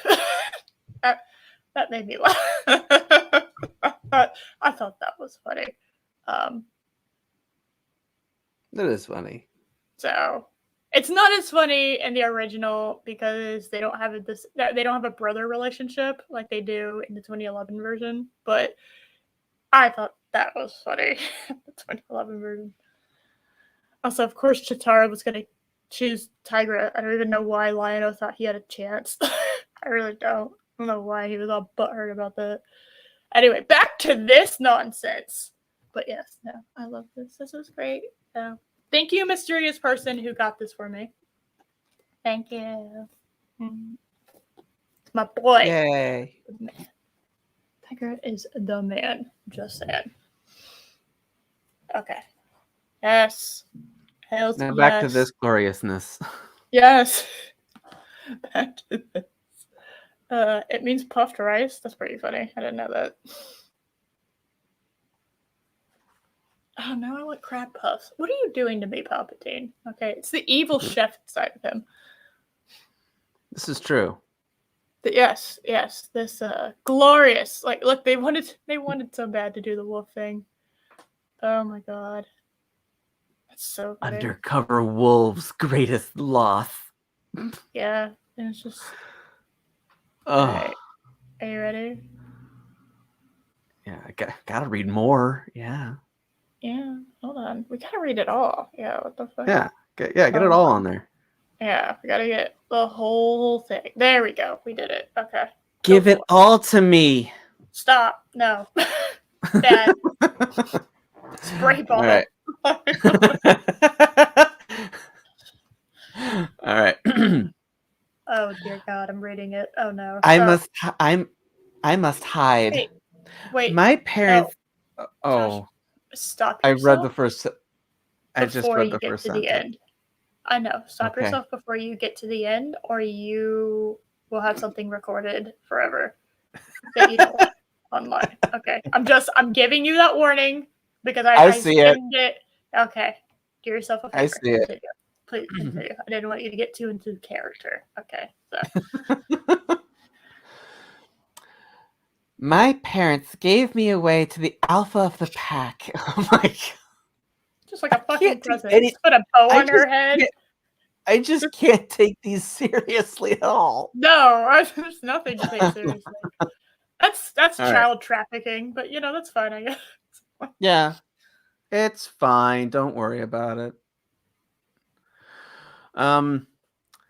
The alpha locked me away, and my parents hoped that I could bring them relief from the torment they experienced. What? It wasn't their fault. They were suffering. But their suffering became my prison. What? So they were broke? I guess? Yeah. Are these raised parents? Oh my goodness. I tried to run away. I tried to find safety. I had to find my dark secret from the alpha. Oh, I had to keep my dark secret from the alpha. It was the kind of secret that could get me killed. Or worse, turned into a slave. Well, at least the doctor priorities. I'm just saying. Yeah. The doctor who saved me radiated the kind of protective energy I craved. He's everything to me, my night and day. He's the air I breathe. He's what I want. No, he's what I need. Oh my god. I like straight faced that like for the way longer than I thought I was capable of, man. If I tell him my secret, will he still protect me? Will he still want my body? Don't say the last sentence. Don't sentence. Will he still be the daddy of my dreams? I warned you. Try smart. Yeah. I just read. No, he's what I need. What harm could the rest of it be? Yeah, kind of awkwardly. Yeah, honey. I would not be surprised at all about this person. Yeah. This is book 3 of a series called Dr. Daddies. I don't know where you thought that this didn't have one. Okay. Yeah. I'm just saying it's built into it. All right. God, yeah. Oh my god. The heart can gain freedom for sacrifice. So great. Wonderful. Wonderful. Yeah. Wonderful. Book 4. This does not get better. Stop. Don't point it. Oh, you can't see it. Oh dear. Okay. I feel like he needs to be dressed up as Uncle Sam in this next one.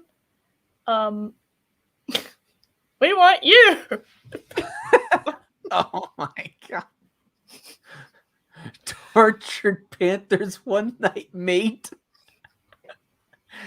I told you it didn't get better. I warned y'all it did not get better. All right. They've gone away with the wolf. $12 for the paperback? Screw that. You want $12 from me for this bullshit? No. Like on no planet am I no. I just look at this. What was the direction you gave this man? I want to know. What did you get? Why did you oh my god, it does say it. It does say it at the top. Okay. Hold on. I didn't do the thing where I read the first sentence in the third one. I have to go back. We have to go back. Do we have to? Yes, it's important. Oh, okay. Chris, I was naively hoping she wanted to find a baby daddy. No, I'm afraid not. That's not it. Darkness descended upon me like a fog, its arms wrapping around my vulnerable body. The hospital room was cold, passive, hardly comforting in my condition. That's a depressing-ass way to start your fucking book, I gotta tell you. Yeah. Not as memey, though. I'm gonna say it. Not as funny as the other ones. Let's see. What is number 4? Yeah. What's this one? I need to know. Oh, it's kind of lame.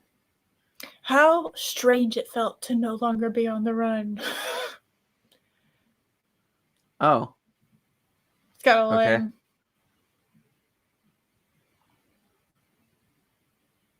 It's funny when I see dialogue, but it's just you look sad, but there's like no description of the person after that. I just think of it as like a robotic voice. You look sad, human. Oh no, there's someone named Destiny in this, and all I can think of is a streamer. Oh dear fuck. Go away. Oh my god. Okay, that wasn't as funny. I think the first one's still the most hilarious. I'm kind of sad that they haven't gone back to that. Alright, this is my turn. He doesn't notice me. Yeah, we're doing it. Saving people was something I was always meant to do. I help those who are in danger and get them to a safe place with a brilliant doctor at my side. Wow. His troublesome past is catching up with him. There's danger around every corner. A new dilemma to be dealt with that makes it more challenging for us to spend time together. The world seems constantly in our way. We're helping people, and god damn it, they're getting in the way of my sex life. Gross.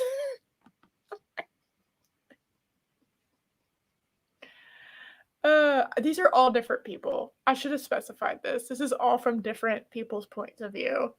So I would hope so. They're all different. I said the second one. I think the second one's the first one. Having one taste of his lips will sate my hunger, I swear.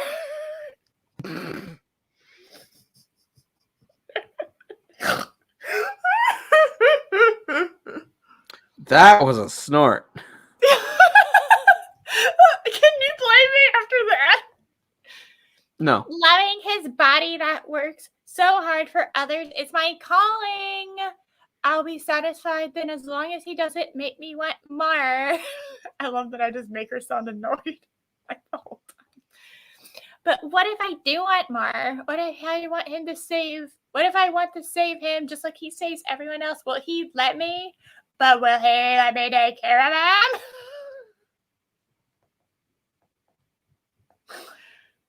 Find out What if true love can withstand the dark secrets held by two different shifters and tortured panthers one night mate? No, I gotta ask, are these shifters the same species? You know what I mean?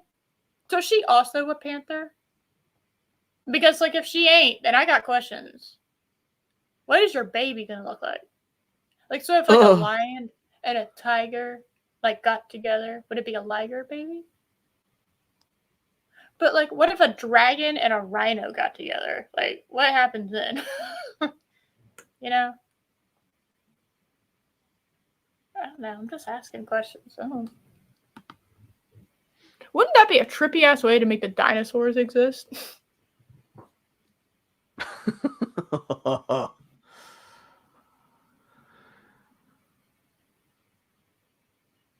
Oh, yeah. I just proved that things can get worse. Yeah. So, all right, we're down to our last one. I know it's depressing as fuck, guys. Oh, no. But because this is so new, we might get another one. Oh my god, the publication date is for November 3rd. This is new. Guys, this one hasn't even come out yet. Oh, we my can goodness. pre-order it for... guys, we can pre-order it.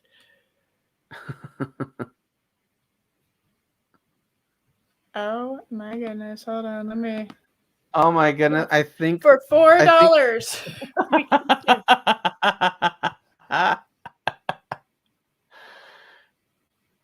Look at this horrible Photoshop. The lion... the tiger is horribly blended. He's... he got his tongue just like... And he's just like, what the fuck? Why is there a tiger right here? Why is there a tiger coming through my arm? Yeah. I just love his what the fuck face. That was funny. Also, drink some water, okay?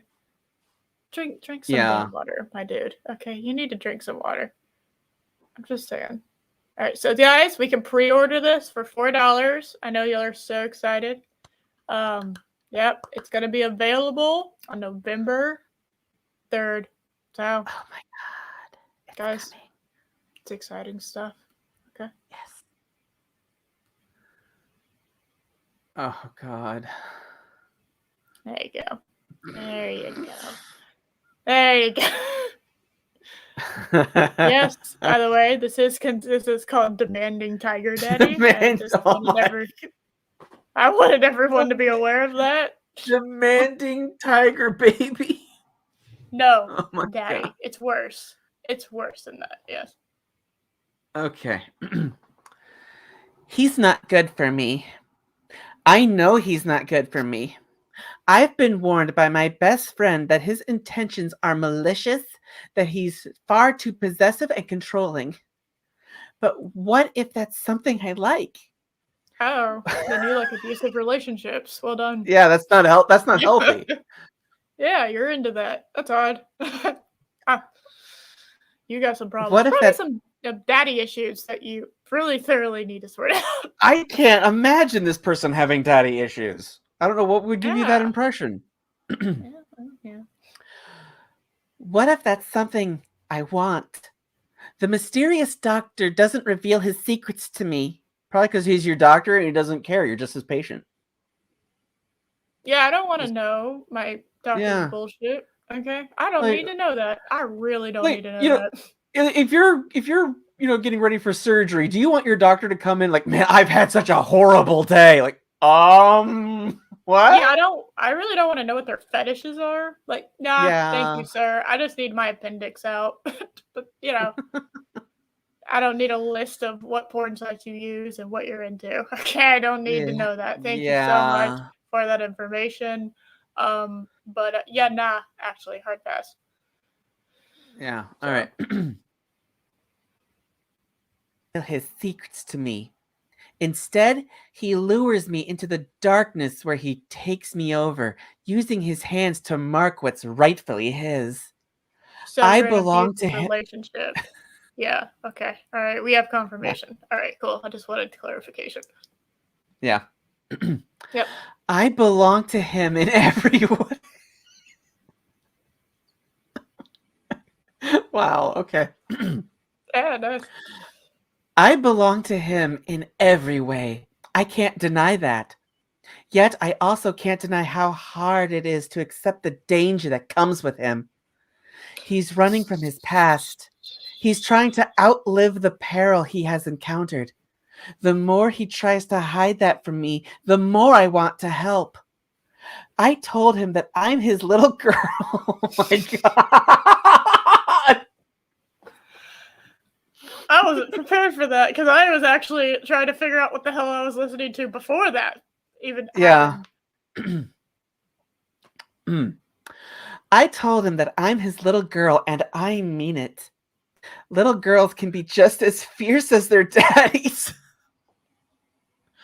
I'm more than capable of fighting back, and I'll defend my daddy with my life. Discover whether true love can overcome the dangers of the past and the perils of the future in Demanding Tiger Daddy.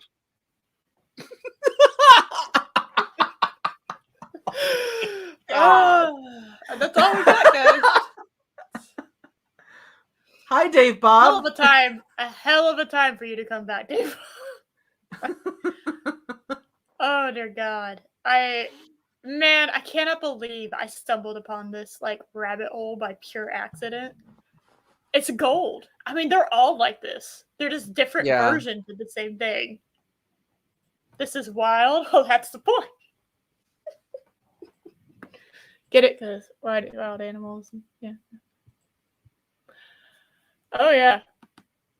Yup. Actually, wait, no. I need the Fez to comfort me. You need the Fez to comfort you? That's a normal feeling. Yeah. Wow. You know, when I was telling my wife last week about the trashy romance novels we covered, her immediate reaction was, "Yeah, they're all like that." No, yeah. No, like there is like, how do you accidentally find it? So basically what happened last week was on Amazon. I like to look at box sets of like Blu-rays and 4Ks, right? And I like to see if any of them are on sale because I have gotten some amazing ass like deals by doing that. Shit that's like $200 will be on sale for like $40, right? And it was like, I think 1 a.m. when I was looking this up because I had just finished like putting up the stream. I was getting ready to go to bed, and in my tiredness, I typed in box sets, but I didn't specify I meant movies and like movies, right? I just said box sets. And as I was scrolling, I got a bunch of book sets, like book box sets. And there was one that kept popping up. And the sponsored, because you get the little sponsored things where it's like, oh, you'll like this. And it's like, I don't know why you think I like this. Half the time when I get those sponsored things, I have no idea why they think I would like that, right? Hey, here's this device that's like $1,000. This I don't know, this dough maker. Yeah, because you make dough. Yeah, you definitely make dough. You definitely have never made dough in your entire life, right? Yeah, you need this $1,000 dough maker. It's like, no, why are you sharing this today? So they kept showing me this one, and I clicked on it, and I was just like, oh my God. It's the first one that we covered last week. And I was just like, oh my God, what the hell is this? And then I scroll down, because of course I have to read the reviews. Obviously, I have to do that. Mm-hmm. And I see that there are in the similar little, because there's like a similar page where you scroll on the similar things, and there is like an endless amount of these. And so I decided, starting last week, that we're going to cover at least one series a week now. It's going to become a thing because there are so many. It is so funny. Yeah, you thought I was bullshitting you, that you thought I was into this shit. No, I accidentally found this. Yeah, no, I accidentally stumbled upon this.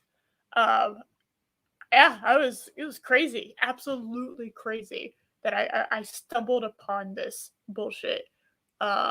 Just simply because I didn't specify what kind of book sets, and there just so happened to be some of these crazy ass book series that are getting box sets.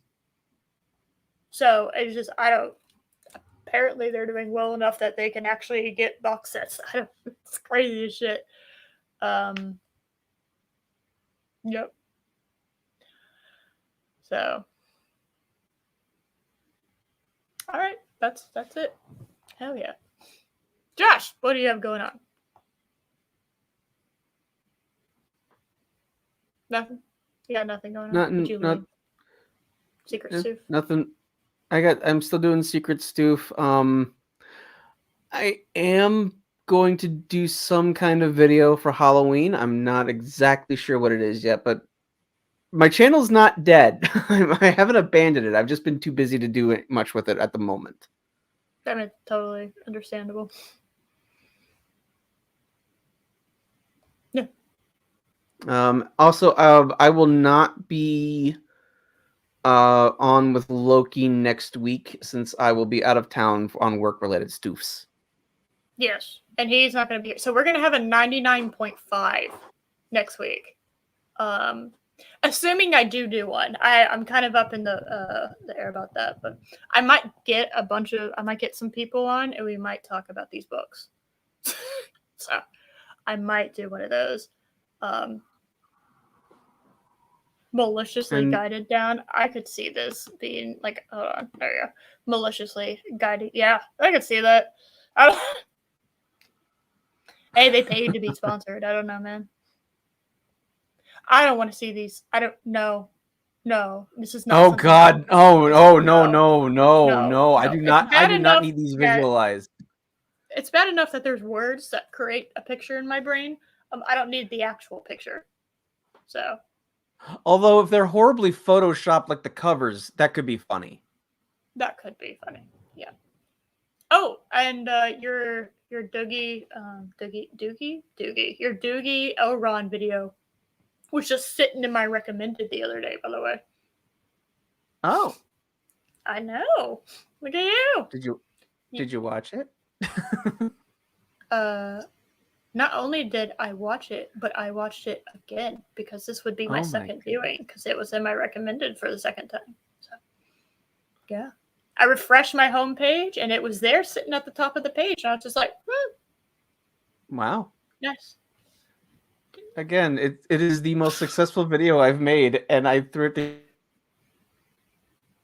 together. Do it. You should do it more.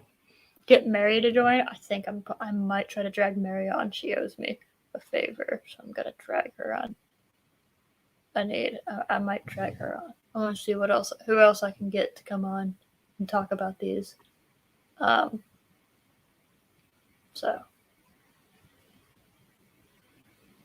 A hell of a way to go into our 100th episode. Oh, I might get Mark in too. I don't know. I'll have to see. Well, no, actually not Mark. Get Wendy. Get Wendy on. Okay. Wendy actually would be better. Wendy would be better. She's a woman, right? It's for women, right? So yeah, that would be better. So I'll see. I'll plan it out, see what's happening. Also, I have to remember to do that. So yeah. That's also true. So it's always a thing. So. Oh yay! Suspected spam call on my phone. I love that. I've been getting so many of those, especially the closer we get to November. I'm just like, oh my God. How do you know it's an election year? Because all of a sudden, the amount of fucking calls on my phone, all these phone calls, like basically like quadruples. Mm-hmm. So. Yeah, I love getting random texts from all the various political campaigns, and I just text them back, with just like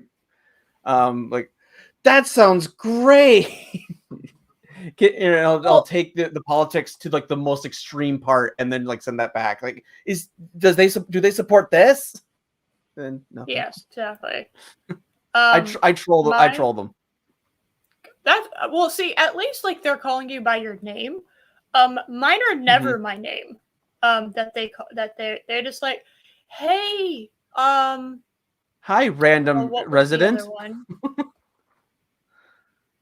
They keep thinking I'm like, I don't know, because they call me by all kinds of different names. Like, and I don't know. It's like, who's using my phone number to like sign up on all these fucks? Like, I don't.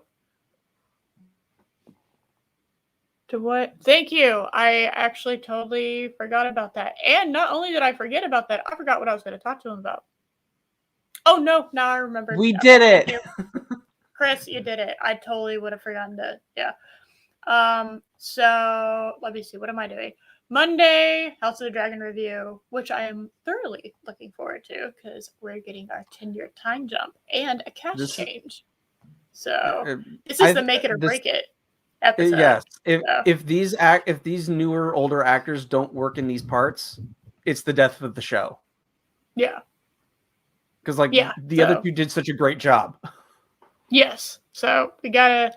It's a bold ass move for them to do what they're doing right now. So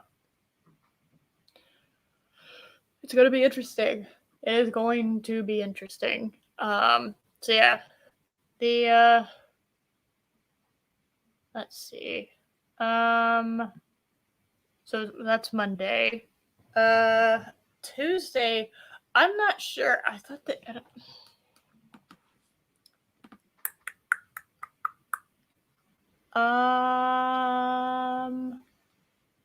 Give me one moment.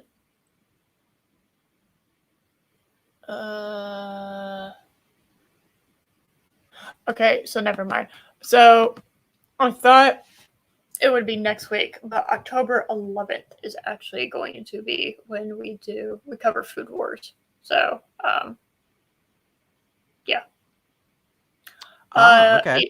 Usually it was the last week, and then we got off a week, and then we just never got back on it. So now it's just kind of whenever Lorena has time, honestly. Let's see. So not Tuesday, nothing Wednesday. Bay Dominus is a giant question mark at this point. I think, hopefully, maybe the stars will align, and we will have a stream on Thursday. But I don't know. So, don't hold me to that. I'm not 100% sure anymore. So, if there is a stream, you will know. 7:30 p.m. CST on my channel. It's Bay Dominus, if that happens. So, hopefully, it does happen. Okay. Saturday, like I said, Josh ain't gonna be there. So, I'm probably gonna have some chicks on. Because, that's just how it is. So, if I do have a stream. That's assuming I have a stream. I kind of want to because I don't want to ruin the momentum because the week after next week, it's going to be. So in 2 weeks from today, we're going to have our 100th episode. How exciting. Amazing. We did it.